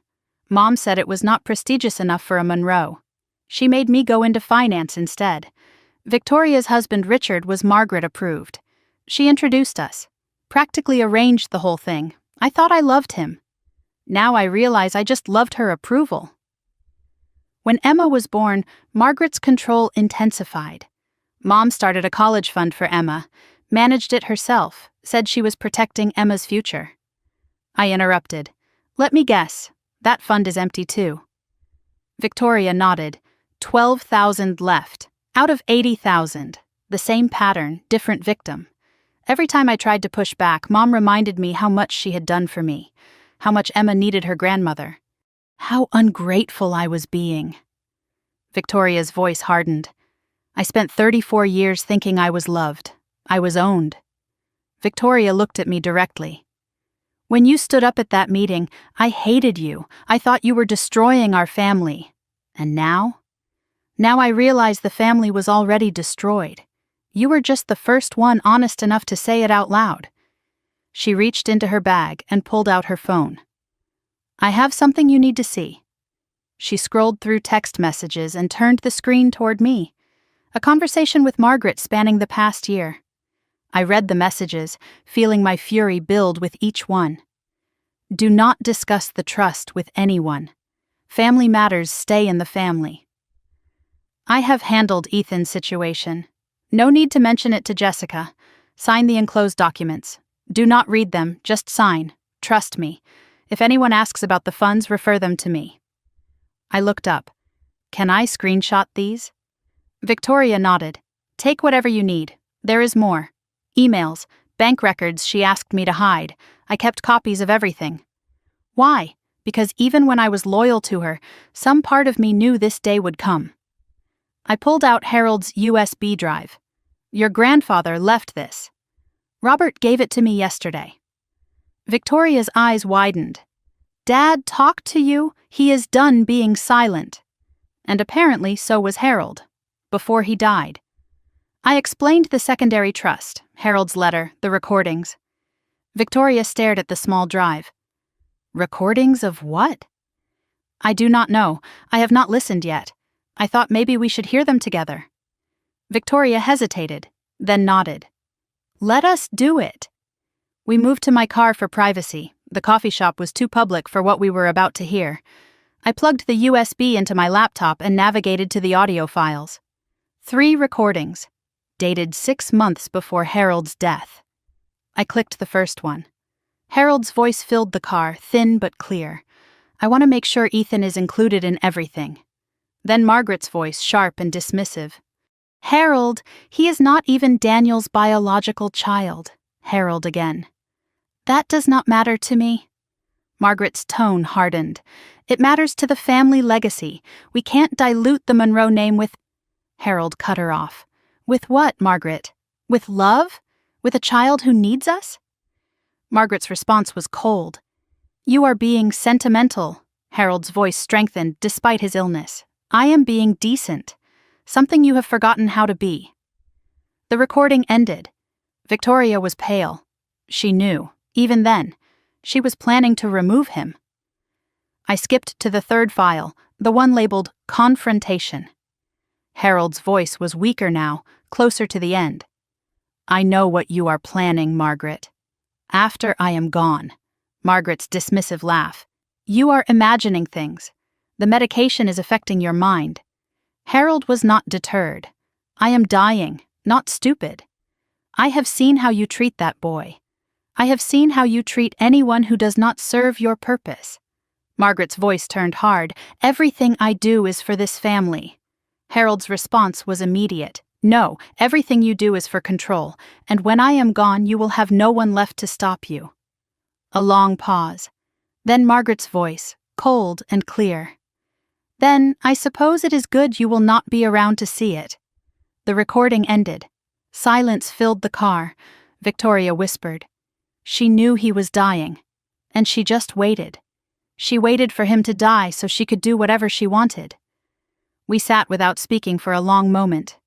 Victoria's hands were shaking. I spent my whole life trying to please her, and she is just empty inside. I shook my head. She is not empty. She is strategic. There is a difference. Victoria looked at me. How do you stay so calm? I am not calm. I am focused. There is a difference there, too. Victoria straightened in her seat, wiping her eyes. What do you need from me? Your testimony. In court, about the trust amendments, the texts, the forgery. Victoria's face paled. That means going against her publicly. Yes. She will try to destroy me. She has already been destroying you. At least this way you fight back. Victoria was quiet, calculating the cost.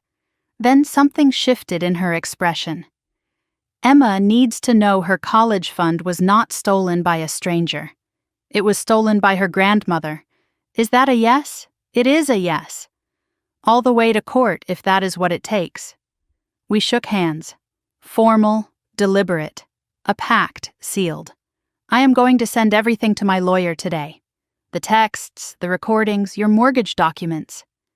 And then we wait for Margaret to realize she is surrounded. Victoria almost smiled. She is going to be furious. Good. Furious people make mistakes. We exchanged phone numbers properly. Allies now, not just in-laws. Victoria said something that surprised me. I never thought I would be on this side, against my own mother. I looked at her. You are not against her. You are for your daughter, for the truth. That is different. She nodded slowly. I think I am starting to understand that. I was driving home when my phone buzzed. I pulled over to check. Unknown number. The message made my blood run cold. I know you met with Victoria. I know what you are planning. You have no idea who you are dealing with. Back off now, or I will make sure you lose everything, including that boy you think you are protecting. I stared at the screen, reading the words again. That boy. She could not even use his name. I screenshotted the message immediately and forwarded it to Emily Carter with a note. Just received this, adding to evidence file. Emily's response came within minutes. This is witness intimidation. If she contacts you again, we can add harassment charges. Do not respond to her directly. I did not respond to Margaret, But I did not delete the message either. Every word was ammunition now. I called Daniel. I told him about the text, about the threat. His voice went tight. She threatened Ethan? Not directly. But the implication is clear. Daniel was silent for a moment. Then his voice came through, harder than I had ever heard it. I am calling her. Daniel, Emily said, not to engage. I am not calling as your husband. I am calling as her son. She needs to know this is the line she cannot cross. For the first time I heard steel in his voice. Okay, but record the call if you can. Already planning on it. I arrived home to find Daniel on the phone in the kitchen. His voice was low, controlled, deadly calm. And if you ever mention Ethan again, in any context, I will personally make sure the court knows exactly what kind of person you are. A pause while Margaret responded. Then Daniel again. No, Mother. You listen. This is not a negotiation. This is a warning. Stay away from my family. He hung up and looked at me. She is scared. I could hear it. What did she say? That we are making a mistake. That we will regret this. That family forgives. And what did you say? Daniel's jaw tightened. I said some families are not worth forgiving. That night, I lay awake in bed. Daniel was beside me, back in our bedroom for the first time since Thanksgiving. My phone showed the evidence folder growing larger by the hour. Victoria's texts, Harold's recordings, the threat message, Robert's documents. Margaret was cornered but not defeated. Tomorrow, Emily would file the expanded petition with all the new evidence. Tomorrow, the court battle would officially begin. But tonight, I allowed myself one small moment of hope. I had my husband back. I had allies I never expected. And Harold's voice, even from beyond the grave, was still fighting for my son. The wall around Margaret Monroe was cracking, and soon it would fall. 2 months had passed since Thanksgiving. 2 months of depositions and document requests and strategy sessions. 2 months of watching Margaret's lawyers scramble to contain the damage. February had arrived cold and gray, but today the sun was breaking through the clouds like a promise. Today was the deposition. Today Margaret Monroe would face questions under oath for the first time. I woke before dawn, my mind already racing through everything that needed to happen. Daniel was awake too, making coffee in the kitchen, moving quietly so he would not wake Ethan. Neither of us had slept well. The weight of what was coming pressed down on us like a physical thing. I dressed carefully, professionally. A navy blazer, simple jewelry, nothing flashy. Emily's advice echoed in my mind. Do not give them anything to react to. Let the evidence do the talking. Ethan was still asleep when I checked on him. He was staying with Mrs. Patterson today. He did not need to know what was happening, did not need to carry this weight. Before I left, I stood in his doorway and watched him breathe. His face was peaceful, unmarked, the bruise long gone. I whispered words he could not hear. This is for you, baby. Then I closed the door and went to meet my husband. Daniel drove us to the Dauphin County Courthouse in Harrisburg. The building was imposing, all stone columns and wide steps, and the American flag snapping in the winter wind. I had my folder in my bag, though Emily had copies of everything. Daniel squeezed my hand before we got out of the car. Whatever happens today, we did the right thing. I looked at him. I know, but I still want to win. He almost smiled. So do I. We walked up the steps together. Emily Carter's conference room had been transformed into a legal battlefield. Long table, water pitchers, recording equipment positioned precisely.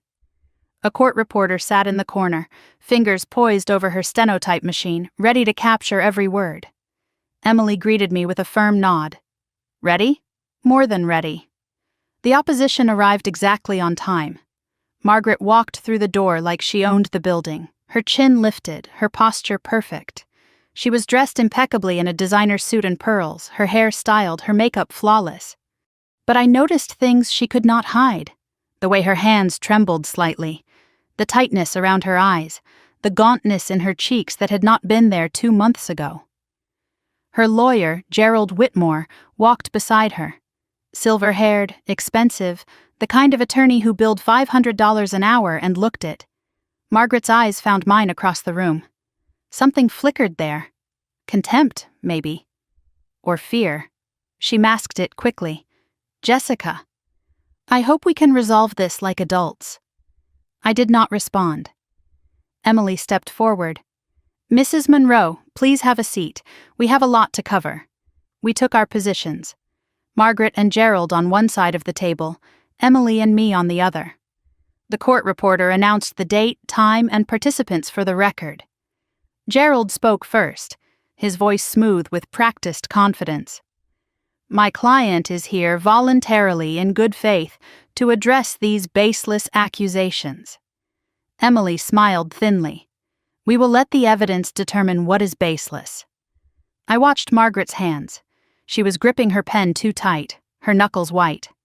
The first crack in the armor. Emily opened her folder. Let us begin. Emily started with basics, her tone casual, almost friendly, lulling Margaret into a false sense of security. Mrs. Monroe, you were appointed trustee of the Harold Monroe Educational Trust in April 2023, correct? Margaret nodded. Yes, my late father-in-law trusted me to manage his legacy, and the original beneficiaries were Emma Monroe, Tyler Monroe, and Ethan Wilson Monroe? Margaret's jaw tightened almost imperceptibly. The original document had some irregularities. Emily did not miss a beat. Irregularities? Harold Monroe signed this document 6 months before his death. He was examined by his physician that same week and declared mentally competent. Are you suggesting he did not know what he was signing? Gerald interjected. My client is not qualified to speak to the deceased's mental state. Emily pivoted smoothly. Then let us speak to actions.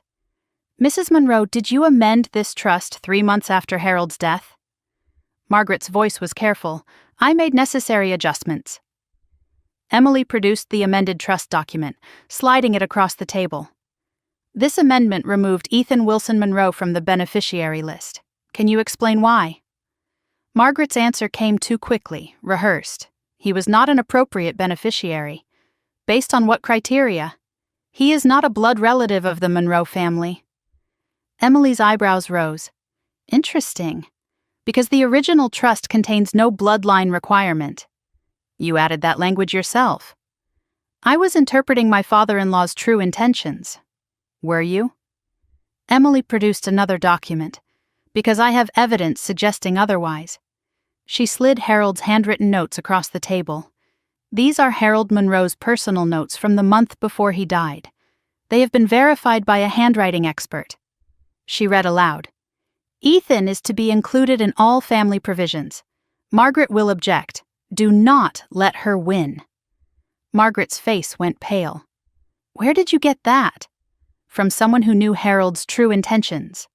Unlike you, Gerald raised his hand. This document has not been properly authenticated for these proceedings. Emily slid the handwriting expert's analysis across the table. It has been verified by a certified forensic document examiner. The report is attached. Gerald flipped through the pages, his expression tightening.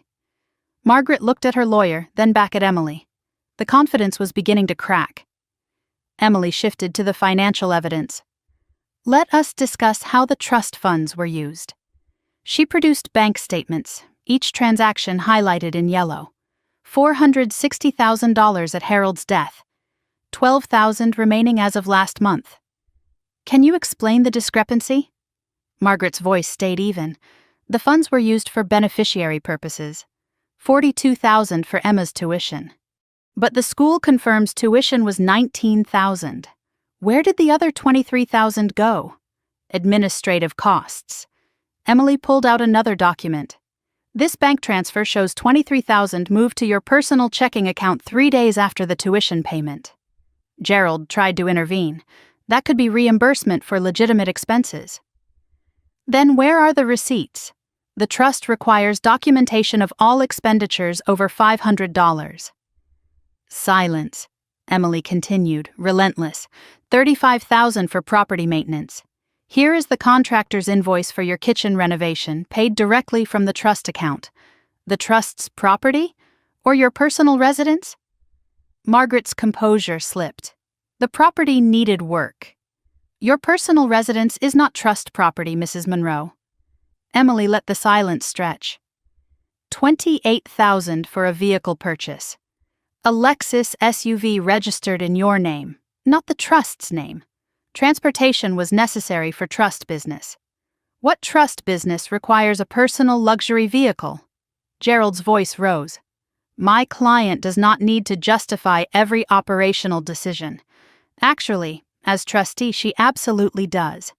That is what fiduciary duty means. Emily stood and walked slowly around the table. Let me be clear about what we have established. You removed a child from his grandfather's trust without legal authority. You spent 97% of the funds on personal expenses. You failed to provide required documentation or annual statements. And you concealed all of this from the beneficiary's guardians. Margaret's voice wavered. I was protecting the family. You were stealing from children, including your own grandchildren. Gerald spoke quickly. I need a moment with my client. Emily nodded. Of course. But we are not finished, not by a long way. During the 5-minute recess, I stepped into the hallway. My phone buzzed. Daniel. How is it going? I typed back. She is rattled. Emily has not even played the recordings yet. His response came immediately. Give her hell. I almost smiled. That is the plan. We reconvened. Margaret looked composed again. She had rallied during the break, rebuilt some of her walls. Gerald spoke first. My client acknowledges that some documentation was incomplete. She is willing to discuss remediation. Emily held up her hand. Before we discuss remediation, there is additional evidence to present. Gerald frowned. What evidence? Emily produced the USB drive, audio recordings made by Harold Monroe in the months before his death. Margaret's composure shattered. That is private. You cannot use that. Gerald jumped in. I object to any recordings obtained without proper consent. Emily's voice was calm. Pennsylvania is a one-party consent state. Harold was a party to these conversations. The recordings are fully admissible. She plugged the USB into a speaker system. Let us listen. Harold's voice filled the room, thin and weak, but unmistakably clear.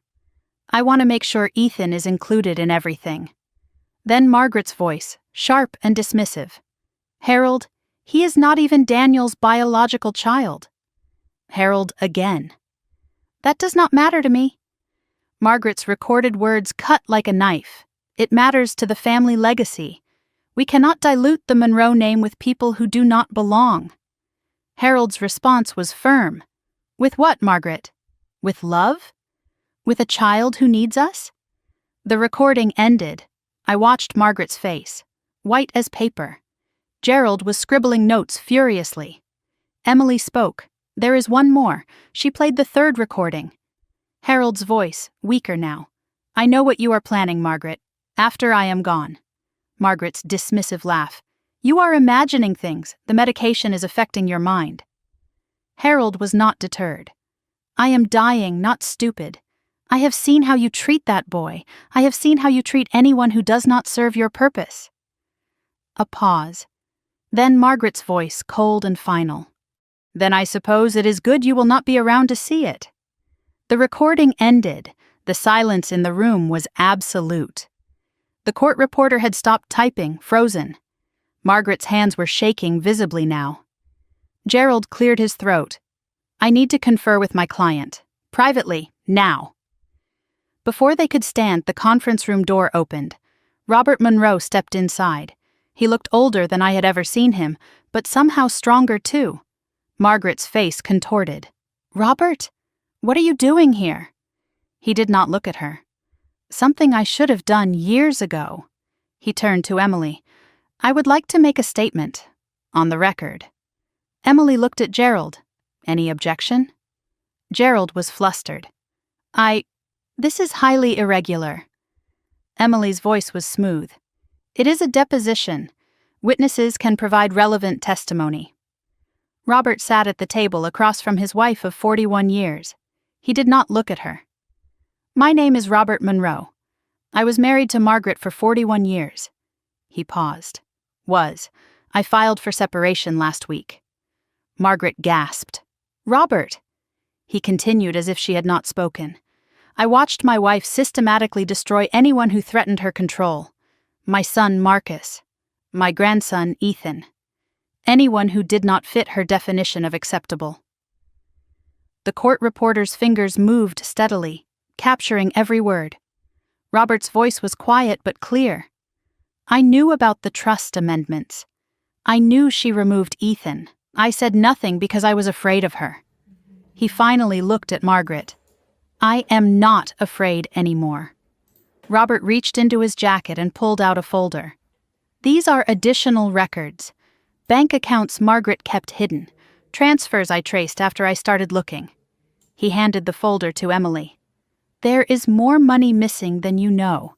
At least another 50,000, moved to accounts under her maiden name." Margaret's voice was shrill. "You are lying." Robert met her eyes. "I am telling the truth, for the first time in 40 years. He stood and looked at me. "I am sorry I did not do this sooner. Harold would have wanted me to." He walked out without looking back at his wife. The door clicked shut behind him. The room was silent. Margaret was trembling, rage or fear or both distorting her features. Gerald whispered urgently in her ear. Emily calmly added Robert's documents to her evidence folder. "I think we have enough for today. Unless Mrs. Monroe would like to revise any of her earlier statements?" Margaret's voice was hoarse. "I want to speak to my lawyer, alone." Emily nodded. "Of course. We will resume tomorrow." Outside the conference room, Emily and I walked to her office. She closed the door behind us. "That went better than expected." I shook my head. Robert filing for separation. I did not know. Neither did I. But it does not matter. What matters is that Margaret's defense just collapsed. I looked at the folder of evidence, thicker now than when we started. What happens now? Emily's smile was thin but satisfied. Now we push for settlement. Or we go to trial and bury her. I drove home as the sun set, painting the winter sky in shades of orange and pink. My phone buzzed. Victoria! I checked the message at a red light. Mom just called me screaming. She knows Dad left her. "She is blaming you for everything," I typed back. "Let her blame. It does not change the facts." Victoria's response came quickly. She is not going to give up. She is talking about countersuing, claiming elder abuse, saying Dad was manipulated. I put the phone down and focused on the road. Of course, Margaret would not go quietly. Of course, she would fight back with lies and accusations. But desperate moves were sloppy moves. And every lie Margaret told now was one more lie I could prove. Tomorrow, we would resume. Tomorrow, Margaret would face more questions she could not answer. But tonight, I allowed myself to believe that the end was finally in sight. I arrived home after the deposition emotionally drained in ways I had not expected. The house was warm and lit, the smell of something cooking drifting from the kitchen. Daniel had made dinner. Ethan was already in bed, worn out from a day of playing at Mrs. Patterson's house. Daniel met me at the door, his face searching mine for answers. How bad was it? I set down my bag. For her? Devastating. I told him everything. The financial evidence laid out in undeniable detail. Margaret's fumbling explanations that explained nothing. The recordings of Harold's voice filling the conference room, stripping away every pretense Margaret had built. Victoria's testimony confirmed for the official record. And then Robert's appearance, his quiet devastation of everything Margaret thought she had secured. Daniel listened without interrupting, his expression cycling through shock, shame, and something that looked almost like relief. When I finished, he sat heavily on the couch. Dad filed for separation? I sat beside him. Last week. He did not tell anyone. Daniel stared at the carpet. 41 years, and he finally walked away. I reached for his hand. He said he was tired of being afraid. Daniel's voice was quiet. I know the feeling. We sat in silence for a moment, processing everything that had happened. Then I remembered. There was one file on the USB I had not opened. The audio recordings had been played at the deposition, but there was also a video file. I had noticed it when I first looked through the contents, but something made me save it. It felt private somehow, meant for a different moment than a legal proceeding. There is something else, I told Daniel. Harold left a video. He looked up sharply. A video? I have not watched it. I thought maybe we should watch it together. We sat at the kitchen table with the laptop between us. I plugged in the USB and navigated to the video file. The thumbnail showed Harold, thin and pale, but alert. The file was dated 3 weeks before his death. Daniel's hand found mine under the table. His grip was tight. I clicked play. Harold's face filled the screen. He was sitting in his study, the room I remembered from our hospital visits. Books lined the shelves behind him, and he sat in the old leather chair that had always seemed to swallow him. His voice was weak but steady.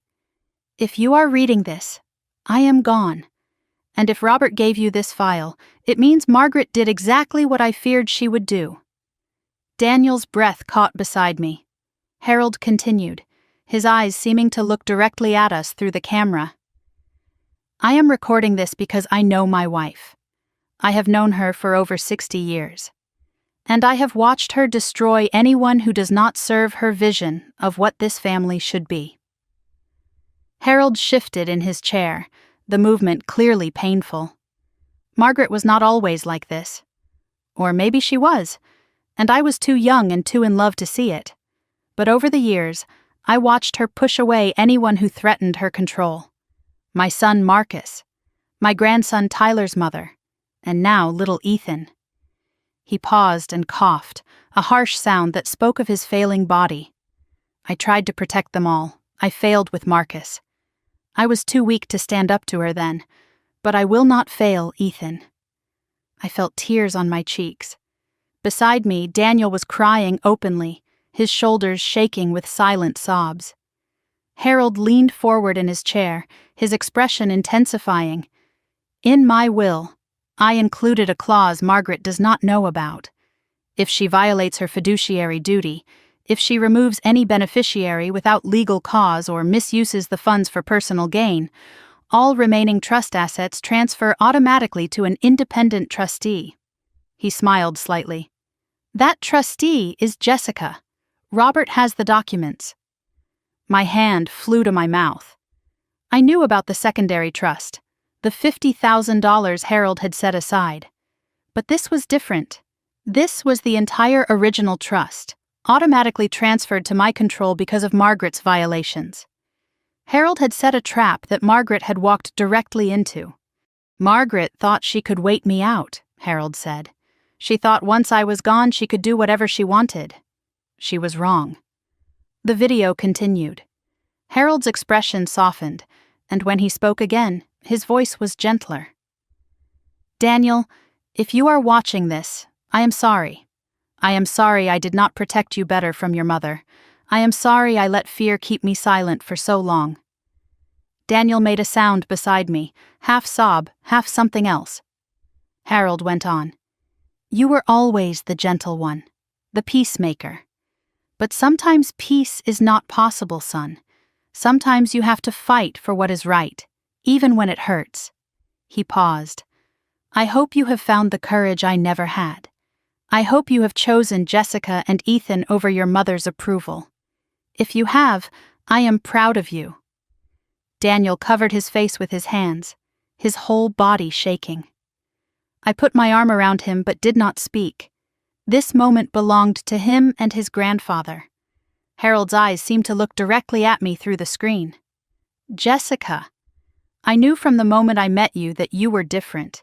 You did not care about the Monroe name or the Monroe money. You just loved my grandson. I wiped my eyes, trying to see through the tears. I also knew Margaret would never accept you, or Ethan. She does not know how to love without conditions. Harold's voice strengthened.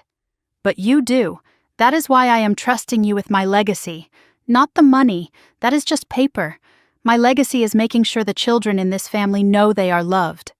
All of them. Equally. Then Harold's voice changed, becoming tender in a way I had only heard when he spoke to Ethan. And Ethan, my boy, I know you might not remember me when you are older. You were so young when I got sick. But I want you to know something. My heart broke hearing him address my son, knowing Ethan would only hear these words through a recording. You are my grandson. Not because of blood, not because of papers, but because I chose you, the same way your mother chose you, the same way Daniel should choose you. Harold smiled at the camera. Family is not who you are born to, son. It is who shows up for you. And I hope, when you are older, you will have people who show up for you every single day. He reached toward the camera, as if trying to touch Ethan's face through the screen. Be brave, be kind, and never let anyone tell you that you do not belong. The video ended. Daniel and I sat in silence, the kitchen suddenly too quiet. The weight of Harold's words hung in the air around us. Daniel spoke first, his voice raw. He knew. He knew exactly what she would do. He tried to stop her the only way he could. His voice cracked, and I spent my whole life trying to earn her approval, while Grandpa spent his last months protecting us from her. Daniel stood and walked to the window. I wasted so much time, so many years being afraid of her. I joined him, putting my hand on his shoulder. You are not afraid anymore. No, I am angry. He turned to face me. I am angry at her for what she did to Marcus, to Ethan, to you, and I am angry at myself for letting it happen. I looked into his eyes. You cannot change the past, but you can change what happens next. He nodded slowly. Send the video to Emily. All of it. Are you sure? Grandpa wanted it used. He made this recording knowing it might end up in court. He looked at me with something new in his eyes. Let us finish what he started. I forwarded the video file to Emily Carter that night. Her response came within an hour, despite the late time. This changes everything. The secret clause makes the original trust violations even more damaging. And the video itself is devastating testimony from the grave. She continued, I am recommending we push for full removal of Margaret as trustee, recovery of all misused funds, and potentially refer this to the district attorney for criminal fraud charges. I showed Daniel the message. His jaw tightened. Do it, no hesitation, no looking back. The next morning, news traveled fast through the Monroe family. By breakfast, my phone was buzzing constantly. Victoria texted. I heard about the video. Mom is losing her mind. One of the aunts sent a confused message. Is it true Robert left Margaret? A cousin I barely knew asked what was happening, saying no one would tell him anything. The family was fracturing along new lines. I called Victoria. How bad is it? She sounded exhausted. She has been calling everyone in the family, trying to spin this, saying Dad was manipulated, that you coerced him, that the recordings are fake. Is anyone believing her? Some. The older relatives, the ones who have always been afraid of her. Victoria paused. But most people are starting to ask questions. Questions she cannot answer. Like what? Like why did Dad leave after 41 years? Like where did the money go? Like why did Grandpa Harold feel the need to make secret recordings? Victoria's voice hardened. The lies only work when no one looks too closely. You made them look. I texted Robert. Thank you for yesterday. Are you okay? His response took an hour. I am staying with my sister in Maryland. First peace I have had in 40 years. Then another message. I should have done this decades ago. I am sorry it took so long, I replied. It is not too late to do the right thing. Robert's response made my throat tighten. That is what Harold said to me, the last time I saw him. Harold's influence was still reaching across time, shaping events even after death. Even gone, he was still fighting. That afternoon, Daniel's phone rang. He checked the screen and showed me. "Mom." I said he did not have to answer. He shook his head. "Yes, I do. One last time." He put it on speaker so I could hear. Margaret's voice was ragged, nothing like the controlled woman who had commanded rooms and intimidated everyone around her for decades. Daniel, you have to help me." Daniel's voice was calm. "Help you with what?" "This has all gone too far. Your father has lost his mind. Jessica has poisoned everyone against me. You have to make them stop." Daniel did not flinch. "Make who stop? The lawyers, the court, everyone. This is a family matter. It should stay in the family." Daniel's response was immediate. "You stole from your own grandchildren. You hit an 8-year-old. You forged Victoria's signature on a mortgage." Margaret's voice rose, defensive. "Those are lies, exaggerations. Everything I did was for this family, for control. You did it for control." The line went silent for a moment. When Margaret spoke again, her voice had changed. Colder, harder. "After everything I have done for you, after everything I sacrificed, you are choosing that woman and her brat over your own mother." Daniel's face went still. "Her brat. His name is Ethan, and he is my son." Margaret's response was venomous. "He is not your son. He is not your blood. He is nothing." Daniel cut her off. "He is more family to me than you have ever been." Margaret's voice turned to ice. "You will regret this. When you lose everything, when she takes everything from you, do not come crawling back." Daniel's response was final. "I will not. Goodbye, Mother." He hung up. His hands were shaking, but his voice was steady when he looked at me. "Are you okay?" He was quiet for a moment. "No, but I will be." He looked at me. "She called Ethan her brat. Nothing. After everything, that is still how she sees him." I touched his arm. "Now you know for sure." I always knew. I just did not want to admit it. Later that evening, Ethan came home from school. He dropped his backpack and looked at us sitting together on the couch. "Is everything okay? You both look weird." Daniel laughed, a real laugh, the first in months. "We are okay, buddy. Better than okay." Ethan looked suspicious. "Did something happen?" "Something good," I told him. "We will tell you when you are older." He shrugged. "Okay, can we have pizza for dinner?"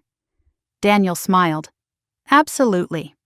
We ordered pizza and watched a movie together, pretending it was a normal Tuesday. But it was not normal. It was the first night of the rest of our lives. After Ethan went to bed, I checked my email. Emily Carter had written again. "Court date set. 3 weeks from today. Margaret's lawyer is pushing for settlement. She knows she cannot win at trial." I showed Daniel. He read it twice. "What do you want to do?" I thought about Harold's video, Robert's testimony, Victoria's evidence, the recordings, the documents. Everything Margaret had built was crumbling. I want her to face what she did, in a courtroom, on the record. Daniel nodded. "Then that is what we will do." I typed my response to Emily. "No settlement. We go to trial. I hit send. 3 weeks. 3 weeks until Margaret Monroe finally faced justice. Harold could not see this moment, but he had made it possible, and I intended to honor that gift." Late March arrived with the first warm day after a brutal winter. 4 months had passed since Margaret slapped Ethan at that Thanksgiving table. 4 months of depositions and evidence gathering and sleepless nights. 4 months of watching Margaret's world slowly crumble around her. Today, it would all end. Today was the trial. I woke before dawn, my eyes opening to darkness, my mind already racing through everything that needed to happen. Daniel was awake beside me, staring at the ceiling. Neither of us had slept well. We got up without speaking and moved through the house like ghosts, making coffee, checking documents, preparing for war. Ethan was staying with Mrs. Patterson. He did not need to see this. He did not need to carry this weight. Before I left, I stood in his doorway one last time. He was still asleep, his face peaceful in the early morning light. I thought about everything that had brought us to this moment, the slap, the silence, the discovery of the stolen inheritance. Harold's voice reaching across death to protect the grandson he had chosen to love. I whispered words Ethan could not hear. "This is for you, baby." Then I closed the door. Daniel drove us to the Dauphin County Courthouse in Harrisburg. The building loomed against the morning sky, all stone columns and wide steps and American flags snapping in the spring breeze. I had my folder in my bag, though Emily had copies of everything. We parked and sat for a moment, neither of us moving. Daniel squeezed my hand. "Whatever happens today, we did the right thing." I looked at him. "I know, but I still want to win." He almost smiled. "So do I." We walked up the steps together side by side, ready for whatever came next. The courtroom was smaller than I expected. Wood paneling, fluorescent lights, rows of wooden benches. Not the dramatic setting of television dramas, just a room where lives got decided. Emily Carter was already at the plaintiff's table, files organized, laptop open, ready for battle. She nodded when she saw me. Ready? More than ready. Margaret arrived with Gerald Whitmore a few minutes later. I barely recognized her. She had aged decades in 4 months. Gaunt, gray-skinned, smaller somehow. The polished matriarch in designer suits had been replaced by a woman dressed in black, like she was attending her own funeral. Maybe she was. Gerald walked beside her, his silver hair perfectly styled, his expensive suit pressed and pristine. But even he looked nervous. I looked around the courtroom gallery. Victoria sat behind me, ready to be called as a witness. Robert was there too, seated separately from Margaret, his face grim but resolved. A few relatives were scattered through the benches, choosing sides with their seating. Daniel sat directly behind me, close enough that I could feel his presence. Margaret scanned the room, saw her husband, her children, her family all positioned against her. Something flickered across her face. Fear, maybe. Or the beginning of understanding. Then her mask returned, harder than ever. All rise. The Honorable Judge Patricia Thornton presiding. Judge Thornton entered the courtroom, her black robe flowing behind her. She was a black woman in her 60s, with silver hair and reading glasses perched on her nose. I had heard she had a reputation for fairness and zero tolerance for nonsense. She took her seat and reviewed her papers briefly. "We are here in the matter of Monroe versus Monroe. Petition for removal of trustee and recovery of trust assets. Is counsel ready?" Emily stood. "Ready, Your Honor." Gerald rose as well. "Ready, Your Honor." Judge Thornton nodded. "Then let us begin." Emily's opening was precise and devastating. "Your Honor, this case is about a betrayal of trust in every sense of the word." She outlined the facts with surgical clarity. Harold Monroe created a trust for his grandchildren's education. Margaret Monroe was appointed temporary trustee. Within months of Harold's death, Margaret removed one beneficiary, spent 97% of the funds on personal expenses, and concealed these actions from the other beneficiaries' guardians. Emily paused, letting the words sink in. This is not a family disagreement. This is fraud. And we have the evidence to prove it. The documentary evidence came next. Emily presented each document methodically, building her case like a brick wall. The original trust with all 3 beneficiaries listed. The amended trust with Ethan's name removed. Harold's handwritten notes explicitly including Ethan. Bank statements showing personal expenditures. Contractor invoices matching trust withdrawals. Vehicle registration in Margaret's personal name. Each document was entered into evidence, each one another nail in Margaret's coffin. Gerald objected occasionally. Hearsay. Relevance. Improper foundation. Judge Thornton overruled most of them. The paper trail was damning and undeniable. Emily called Victoria Monroe to the stand. Victoria walked past her mother without looking at her, her face pale but determined. She was sworn in and took her seat. Emily approached. "Ms. Monroe, did you witness the amendment to the Harold Monroe Educational Trust?" "Yes. Can you describe the circumstances?" Victoria took a breath. My mother presented documents for me to sign. She said it was routine paperwork. She told me not to read it, just to sign and trust her. Did you read it? No. I trusted my mother. Emily let the silence stretch. Do you regret that now? Victoria looked at Margaret for the first time since taking the stand. More than I can say. Gerald's cross-examination tried to paint Victoria as a disgruntled daughter seeking revenge. It did not land. Her testimony was too specific, too painful to be manufactured. When she stepped down, her eyes met mine briefly. A small nod of solidarity. We were in this together now. Emily addressed the judge. Your Honor, I would like to introduce audio recordings made by Harold Monroe before his death. Gerald objected immediately. These recordings were made without my client's knowledge. Emily's response was calm. Pennsylvania is a one-party consent state. Harold Monroe was a party to these conversations. The recordings are admissible. Judge Thornton considered for a moment. Objection overruled. You may proceed. Emily set up the audio system. The courtroom went quiet. Then Harold's voice filled the room, thin and weak but unmistakably clear. I want to make sure Ethan is included in everything. Margaret's recorded voice responded, sharp and dismissive. Harold, he is not even Daniel's biological child. Harold again. That does not matter to me. Margaret's words cut through the courtroom. It matters to the family legacy. We cannot dilute the Monroe name with people who do not belong. Harold's response was firm. With what, Margaret? With love? With a child who needs us? The recording ended. Judge Thornton's expression was unreadable, but she made a note on her pad. I watched Margaret.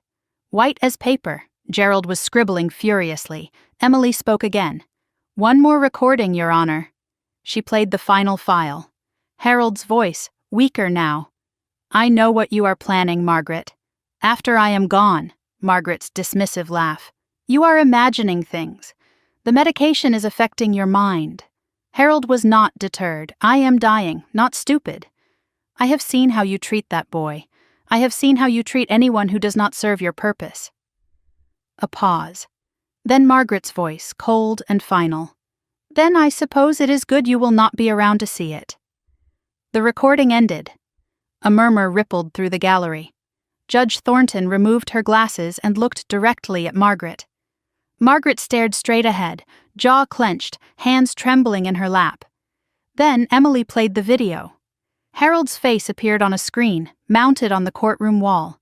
His voice explaining Margaret's expected betrayal. His messages to Daniel, to me, to Ethan. When he said family is not who you are born to, it is who shows up for you, I heard someone in the gallery sob. It might have been Robert. Gerald called Margaret to testify in her own defense. She walked to the stand slowly, the confident stride from the deposition completely gone. She was sworn in and sat down, her hands folded in her lap. Gerald led her through prepared testimony. She was protecting the family's interests.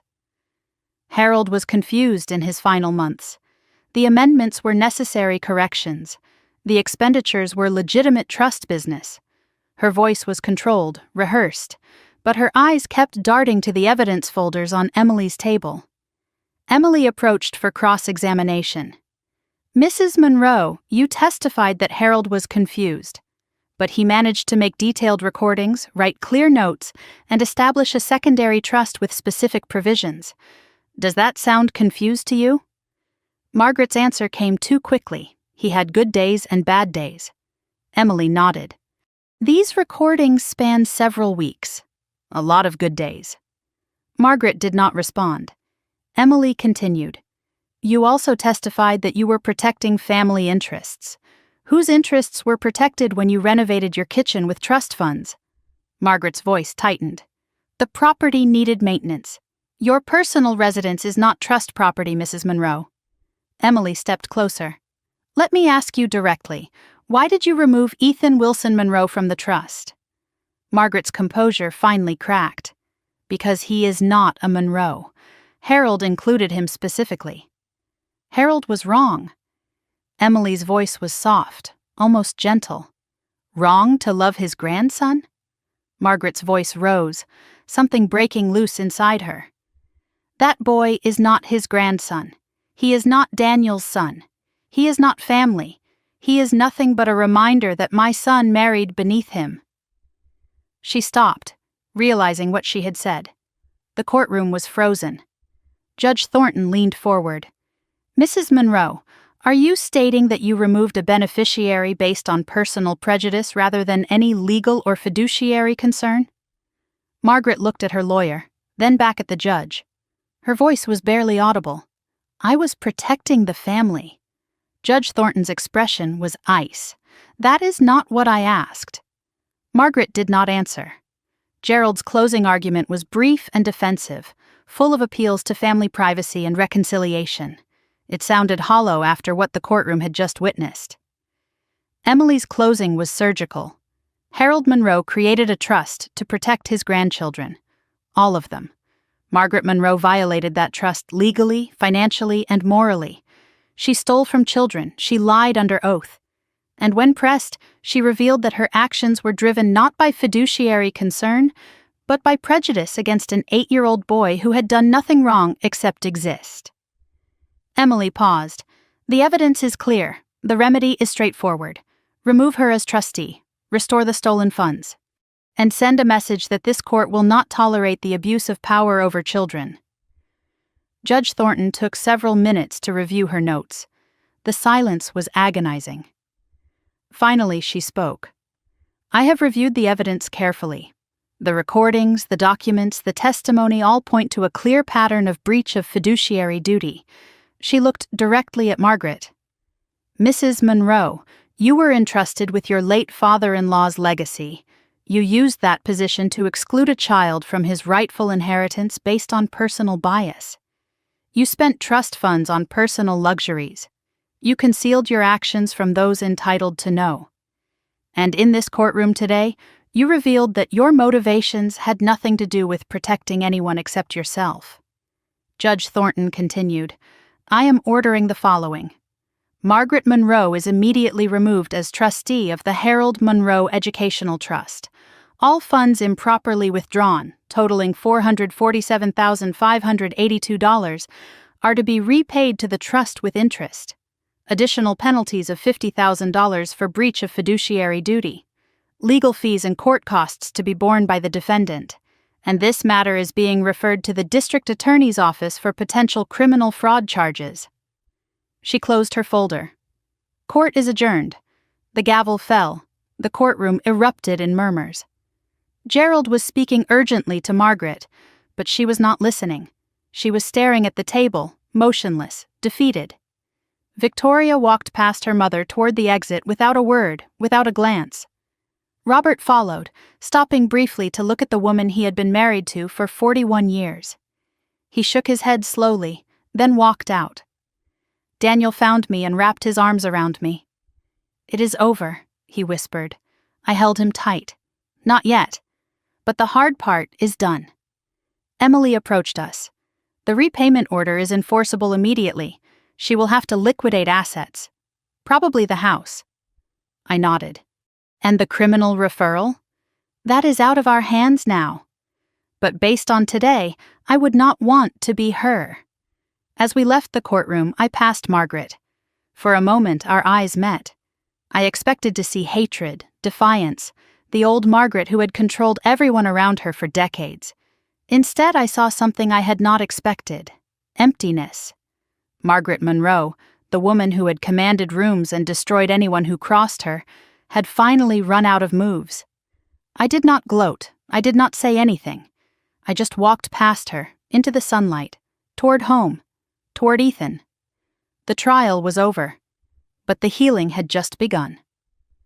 Late May arrived with the world turning green again. 2 months had passed since the trial. 2 months since Judge Thornton's gavel fell, and Margaret Monroe's empire crumbled. I stood at my kitchen window watching Ethan play in the backyard, chasing fireflies in the early evening light. He was laughing, really laughing, the kind of laughter that comes from somewhere deep and unguarded. The bruise on his face had been gone for months, but more importantly, so was the flinch. So was the careful way he used to move through the world, always bracing for the next blow. Daniel came into the kitchen with his phone, showing me a real estate listing. Margaret's house, the colonial with white columns, the perfectly maintained landscaping, the kitchen she had renovated with stolen money. It was for sale, listed at $650,000. She has to sell it, Daniel said, to pay the restitution. I looked at the photos, the gleaming kitchen, the formal dining room where Ethan had been slapped, the hallway lined with photographs that had never included my son.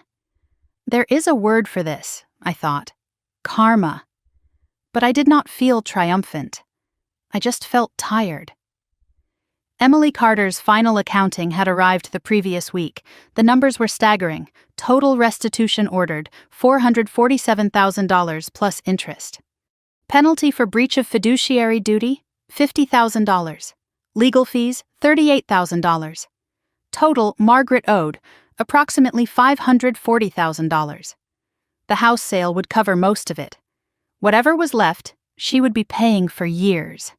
Ethan's trust fund was being restored, managed now by an independent trustee just as Harold had intended. His legacy finally protected. The Monroe family had reorganized itself around the crater Margaret left behind. Victoria called me weekly now, not as a sister-in-law but as something closer to a friend. We did not talk about Margaret much. We talked about our kids, our lives, the futures we were building. Robert had filed for divorce, and it would be finalized by fall. He was still in Maryland with his sister, rebuilding a life he should have started decades ago. First peace I have had in 40 years, he had texted me. I believed him. The extended family had split into camps. Some believed Margaret had been wronged, that I had destroyed the family for money and revenge. They stopped calling, stopped coming to events. I did not miss them. Others reached out quietly with apologies for not seeing what was happening, for staying silent when they should have spoken up. We should have known, one aunt said. We should have helped. I accepted the apologies but did not forget. When it mattered, they had chosen comfort over courage. That told me everything about who they really were. Victoria was rebuilding too. The second mortgage Margaret had forged was being contested in court, with criminal fraud charges pending. Victoria's marriage to Richard was strained, but surviving. He did not know, Victoria had told me, but he should have asked. We both should have. Emma, now 11, had started asking questions about why she did not see Grandma Margaret anymore. Victoria answered honestly but appropriately for her age. Grandma made some bad choices. She hurt people. And sometimes when people hurt you, you have to stay away from them. I admired how Victoria handled it. No demonizing, no excuses, just truth. Daniel had started therapy 2 weeks after the trial. Every Tuesday at 4 o'clock, he drove to Dr. Sarah Chen's office in downtown Harrisburg. At first, he was resistant. I am fine. I do not need to talk about my feelings. But now he came home from sessions quieter, softer, more present. He was learning words for things he had felt his whole life.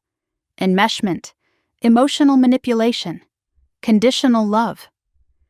The vocabulary of survival in a family that had taught him silence was safety. One night, he sat on the edge of our bed with his head in his hands. I keep thinking about all the years I let it happen, all the times I could have said something. I sat beside him. You were surviving. That is what children of controlling parents learn to do. But I am not a child anymore. I have not been for 20 years, and I still could not stand up to her. You did stand up to her. When it mattered most, you chose us. He looked at me, something raw in his eyes. What if I had never chosen? What if you had not forced the issue? I did not have an answer. Some questions are better left unasked.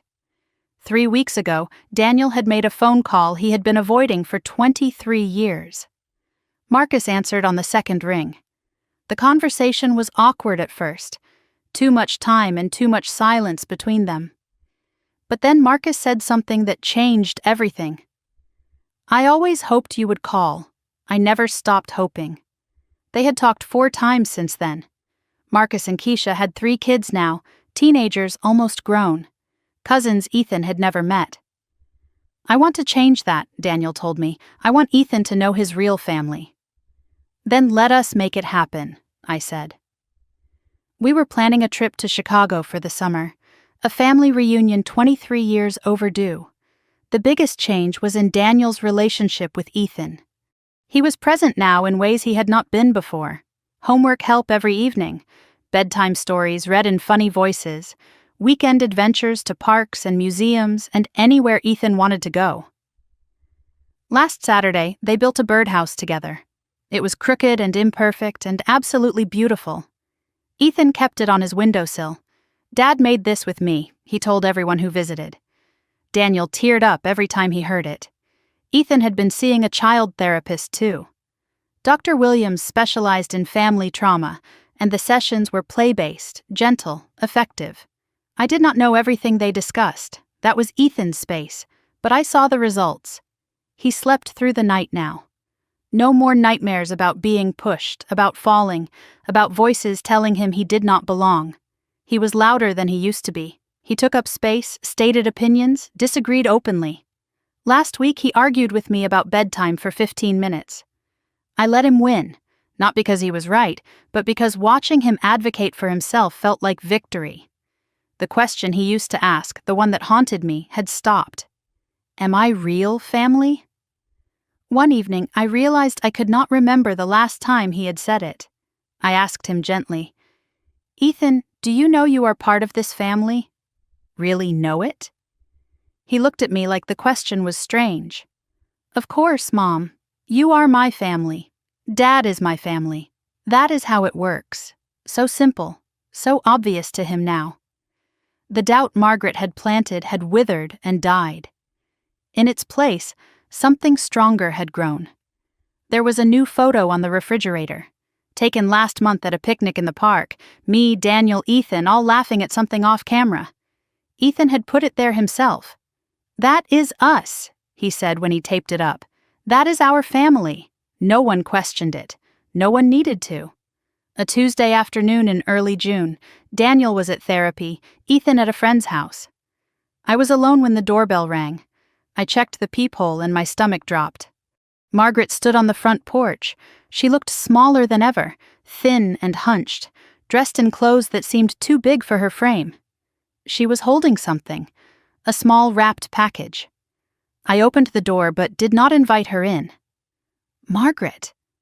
Her voice was barely recognizable, hoarse and hesitant. "Jessica, please, I just want to talk. We do not have anything to talk about." She held up the package. "It is for Ethan, a birthday present. His birthday was last week, was it not?" I did not confirm or deny. "I just want to see him," she continued, "just for a minute, to apologize." I studied the woman in front of me. 6 months ago, she had commanded rooms, controlled lives, terrified her own children into submission. Now she was begging on a doorstep, clutching a gift no one had asked for. Her eyes filled with tears. "I know I made mistakes. I know I hurt people. But I am still his grandmother." My response was immediate. "No, you are not." She flinched. "Jessica, please, you slapped him. You called him nothing. You stole his inheritance. You spent 3 years treating him like he was invisible." My voice was steady, calm, absolute.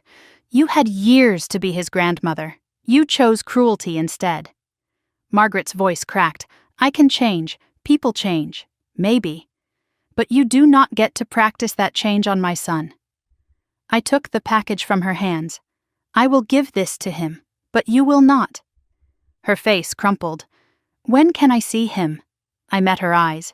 "You cannot. Not now, maybe not ever. You are punishing me." "No, I am protecting him. There is a difference." I stepped back. "Goodbye, Margaret." I closed the door. Through the wood, I could hear her crying on the porch. I did not open it again. I stood in my hallway, in my home, and let her grief wash over me without touching me. Some people deserved second chances. Some people had used up all their chances long ago. Margaret Monroe had made her choices. These were the consequences. After she left, I sat with the small package. I opened it carefully. Inside was a children's book about families. The inscription read, "To Ethan. Family is everything. Love, Grandma Margaret." I stared at the words for a long time. Even now, even after everything, she did not understand. Family was not everything. Family was only worth what it gave. Love, safety, acceptance.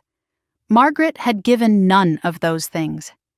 And now she wondered why she was outside looking in. I considered throwing the book away. Instead, I put it in a box in the closet. Maybe someday when Ethan was older, he would want to know. Maybe he would want to understand the grandmother who could have loved him and chose not to. Or maybe he would never ask. Either way, the choice would be his. Not Margaret's. Not anymore. Daniel came home from therapy, saw something in my face. "What happened?" "Your mother came by." He went still. "What did she want?" "To see Ethan. To apologize. And?" I said no. Daniel was quiet for a moment.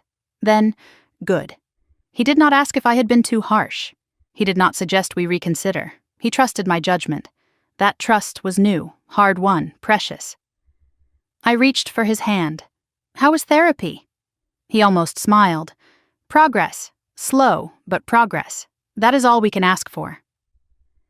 That night, the three of us ate dinner together. Nothing special. Spaghetti, salad, garlic bread.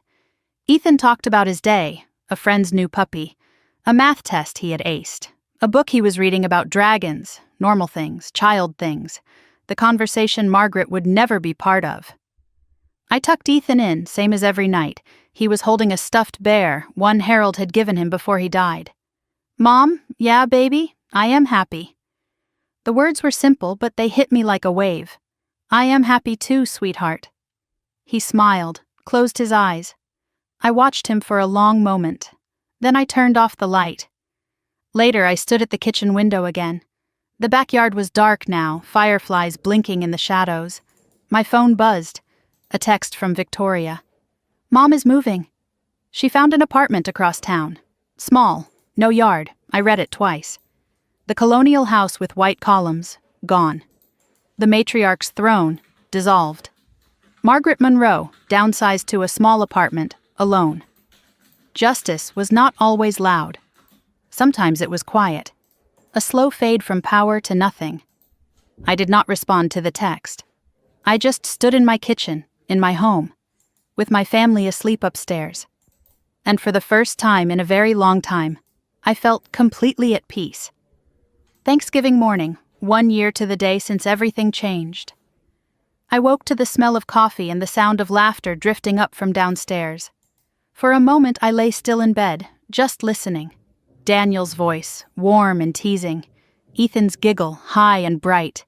The clatter of pans and the sizzle of something cooking.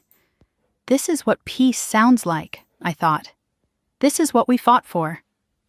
1 year ago, I woke up dreading the day. Margaret's house, the tension, the careful navigation of Ethan through hostile territory. The constant vigilance, the smile that never quite reached my eyes. Now I woke in my own home, preparing to host my own Thanksgiving. No eggshells to walk on, no performances to give. Just family, the real kind. I came downstairs to find the kitchen in controlled chaos. Daniel was standing over the stove, attempting to baste a turkey that was definitely larger than he had expected. It was the first turkey he had ever cooked, and he was treating it like a military operation. Ethan was helping by eating raw vegetables meant for the salad, 1 carrot stick at a time. The dining table was visible through the doorway, set for 12 people. More people than we had ever hosted. More family than I had ever expected to have. "Mom," Ethan spotted me and pointed accusingly at Daniel. Dad almost burned the rolls. Daniel protested without looking up from the turkey. "They are golden. That is different from burned." I laughed, a real laugh, the kind that comes from somewhere deep. "Let me see these golden rolls." The rolls were fine, maybe a little dark on the edges, but fine. Daniel had been cooking since 5 in the morning, determined to make this day perfect. I put my hand on his shoulder. You are doing great." He smiled, some of the tension leaving his face. "I have no idea what I am doing. Neither do I, but we are figuring it out together." The doorbell rang at 2:00. First to arrive were Victoria, Richard, and Emma. Emma was 11 now, taller than I remembered, carrying a pie she had helped bake. She ran to hug Ethan the moment she saw him.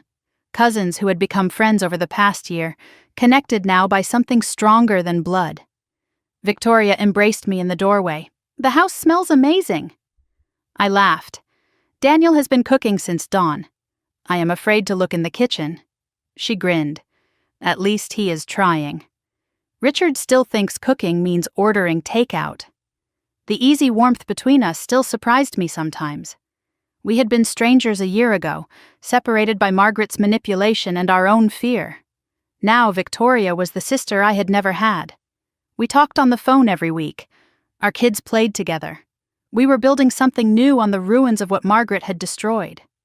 Robert arrived next, alone, carrying flowers. He looked healthier than I had ever seen him. The divorce had been finalized in October, and the weight of 41 years with Margaret had finally lifted from his shoulders. "For the hostess," he said, handing me the bouquet. "You did not have to. I wanted to. This is the first Thanksgiving in 40 years I am actually looking forward to." He found Daniel in the kitchen, and I watched them through the doorway. Father and son, learning how to be family without Margaret between them. The doorbell rang again. I opened it to faces I had only seen on video calls until now. Marcus Monroe, Daniel's brother, estranged for 23 years. His wife Keisha, warm smile and firm handshake. Their 3 teenagers. Maya, 17, poised and curious. James, 15, already taller than his father. Dion, 13, bouncing on his heels with barely contained energy. Marcus hugged me like we had known each other forever. "Jessica, thank you for giving my brother back to me." Daniel appeared behind me, and the brothers embraced. It was not the first time they had hugged since reconnecting. They had visited twice over the summer, calls every week, years of silence finally broken. But it still made my eyes sting to watch them. 23 years of separation, ended because someone finally stood up to Margaret. Ethan hung back, suddenly shy. He had been excited about meeting his new cousins for weeks, but now that they were here, uncertainty had crept in. Dion noticed. "Hey, you are Ethan, right? Dad says you like video games." Ethan nodded cautiously. "Cool. Want to show me your setup?" They disappeared upstairs together, instant friends. Keisha watched them go and turned to me. "He has been asking about the cousin in Pennsylvania for months. Ethan, too. He is just nervous. Kids figure it out faster than adults do." 4:00 arrived, and everyone gathered in the dining room. 12 chairs, 12 place settings, 12 people who had chosen to be family. I looked around the table at what we had built. Daniel at one end, carving the turkey that was slightly lopsided but perfectly cooked. Marcus and Keisha across from Victoria and Richard. Robert between his 2 sons, still learning how to be a father to both of them after all these years. And at the far end, the kids section. Emma, Maya, James, Dion, and Ethan clustered together, already sharing inside jokes and stolen glances. 1 year ago, Ethan sat alone at a separate table in Margaret's house. Excluded, invisible, unwanted. Now he was surrounded by cousins who wanted him there. Cousins who had traveled from Chicago just to meet him. Cousins who were already planning summer visits and video game tournaments and all the things family was supposed to share. Before anyone took a bite, Daniel stood. "I want to say something, if that is okay." The table quieted. Daniel looked around at all of us, his brother, his father, his son, his wife. His voice was thick with emotion. "A year ago, I almost lost all of you, because I was too afraid to do the right thing." He paused, swallowing hard. "I am grateful for second chances, and for the people at this table who gave me one." He raised his glass. "To family, the real kind." "To family," everyone echoed. Ethan raised his apple juice, solemn and proud. Glasses clinked, and the meal began. I noticed there was no 13th chair, no place set for Margaret, no elephant in the room. Her absence was not felt as loss, it was felt as peace. I knew where she was. That small apartment across town, alone, probably eating takeout, probably still convinced she was the victim in all of this. For a moment I felt something, not pity, not satisfaction, just acknowledgement. Margaret had made her choices. These were the consequences. And this table, full of laughter and food and love, was the result of different choices, better ones. Over dinner, stories flowed like wine. Marcus told tales of Daniel as a kid, the time he tried to build a treehouse and got stuck in it for 3 hours. Victoria revealed that Margaret once made her re-iron her prom dress 3 times because the creases were not perfect enough. Robert shared something he had never told anyone. Harold used to sneak me cigars on the back porch. Margaret hated them. That is why we did it. The laughter came easy, but so did the harder truths. We were not pretending the past had not happened. We were building something new on top of its rubble. Keisha leaned over to me during dessert. You know, when Marcus told me everything that happened, I expected to come here and find a war zone. And instead I found a family that figured out what mattered. She gestured toward the kids' end of the table where Ethan was demonstrating something on his phone while Dion watched, fascinated. Look at them. They do not even know they were supposed to be strangers. I watched my son, confident and laughing and belonging. That is the whole point, I said. They were never supposed to be strangers. Someone just made them think they were. After dinner, I found Daniel and Marcus on the back porch. They were standing side by side, looking out at the darkening yard, not talking. But the silence was not awkward. It was comfortable. The silence of people who have finally found their way back to each other. I hung back, not wanting to intrude. Marcus's voice carried in the evening air. I missed you, man. All those years. Daniel's response was quiet. I should have called sooner. You called when you could. That is what matters. Daniel paused. Grandpa would have loved this, all of us together. Marcus nodded. He is here, in every choice we are making to be different. I slipped back inside, leaving them to their moment. Some healing happened in public. Some happened in the quiet. Later that night, after the guests had gone home and the dishes were done, I tucked Ethan into bed. He was exhausted from a day of running around with his new cousins, but his eyes were bright, his mind still buzzing. Mom? Yeah, baby. What does family mean? I sat on the edge of his bed, taking a moment to find the right words. 1 year ago, he had asked me if he was real family. The doubt in his voice had nearly broken me. Now he was asking something different. Not whether he belonged, but what belonging meant. Family, I said slowly, is who shows up for you. Not because they have to, because they choose to. Ethan considered this. Like how Uncle Marcus came all the way from Chicago? Exactly like that. And how Dad learned to make turkey even though it was kind of ugly? I laughed. Yes. Especially that. Ethan was quiet for a moment. And family is who you protect, right? Even when it is hard. My heart swelled. Where did you learn that? He shrugged like it was obvious. From you. I pulled him into a hug and held him tight. That is right, baby. Family is who you protect, even when it is hard, especially when it is hard. He hugged me back, then yawned. Mom, I am happy. The words were simple, but they hit me like a wave. I am happy too, sweetheart. Me too. He smiled and closed his eyes. I watched him for a long moment. This boy who had once doubted he belonged anywhere, now certain of his place in the world. Then I turned off the light. The house was quiet. Daniel had gone to bed, and I sat alone at the kitchen table with a cup of tea cooling in my hands. I thought about the year that had just passed. The slap, the courtroom, the evidence, the trial. Margaret's face when the gavel fell. The door closing on a woman who chose control over love. I thought about what I had almost lost.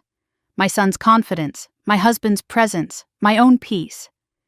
and I thought about what I had gained instead. Victoria's friendship, Robert's courage, Marcus's return. A table full of people who had chosen each other. On the refrigerator, Ethan's photo of our family still hung in its place of honor. Below it, tucked into the frame, was a small picture I had added last month.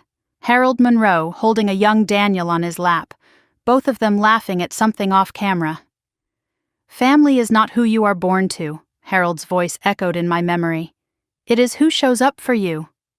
He had shown up, even after death, even through recordings and letters and a secret trust. He had shown up because love was more important than blood. That was his real legacy. Not money, not property. Just the simple truth that children deserve protection. All children, regardless of where they came from. I finished my tea and washed the cup. I turned off the kitchen light and paused at the bottom of the stairs. Upstairs, my son slept safely. Down the hall, my husband dreamed of tree houses and brothers and second chances. This was what I had fought for. This was what I had won. Not revenge, though justice had been served. Not money, though restitution had been made. Just this. A home where my child knew he belonged. That was everything. That was enough. The next morning, I woke to leftover turkey sandwiches and a quiet house. Daniel brought me coffee in bed, something he had started doing on weekend mornings. Sleep okay? Best sleep I have had in years. He sat beside me. Same. Through the window, the November sun was bright. A new day, a new year ahead. Whatever came next, we would face it together. Holidays are different now, smaller in some ways. The guest list is shorter than it used to be, but bigger in all the ways that matter. Every person present actually wants to be there. We are building new traditions.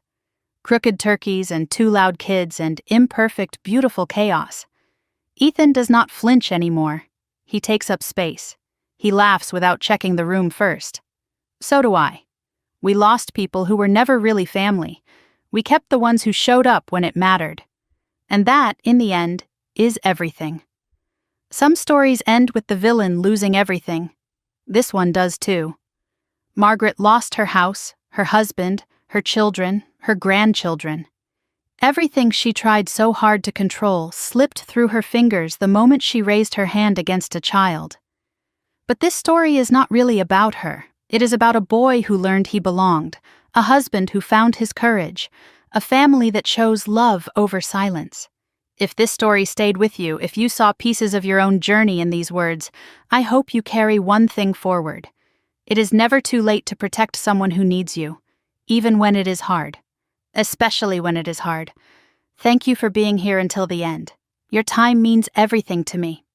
If you would like more stories like this, stories about standing up, starting over, and finding your people, please subscribe to this channel.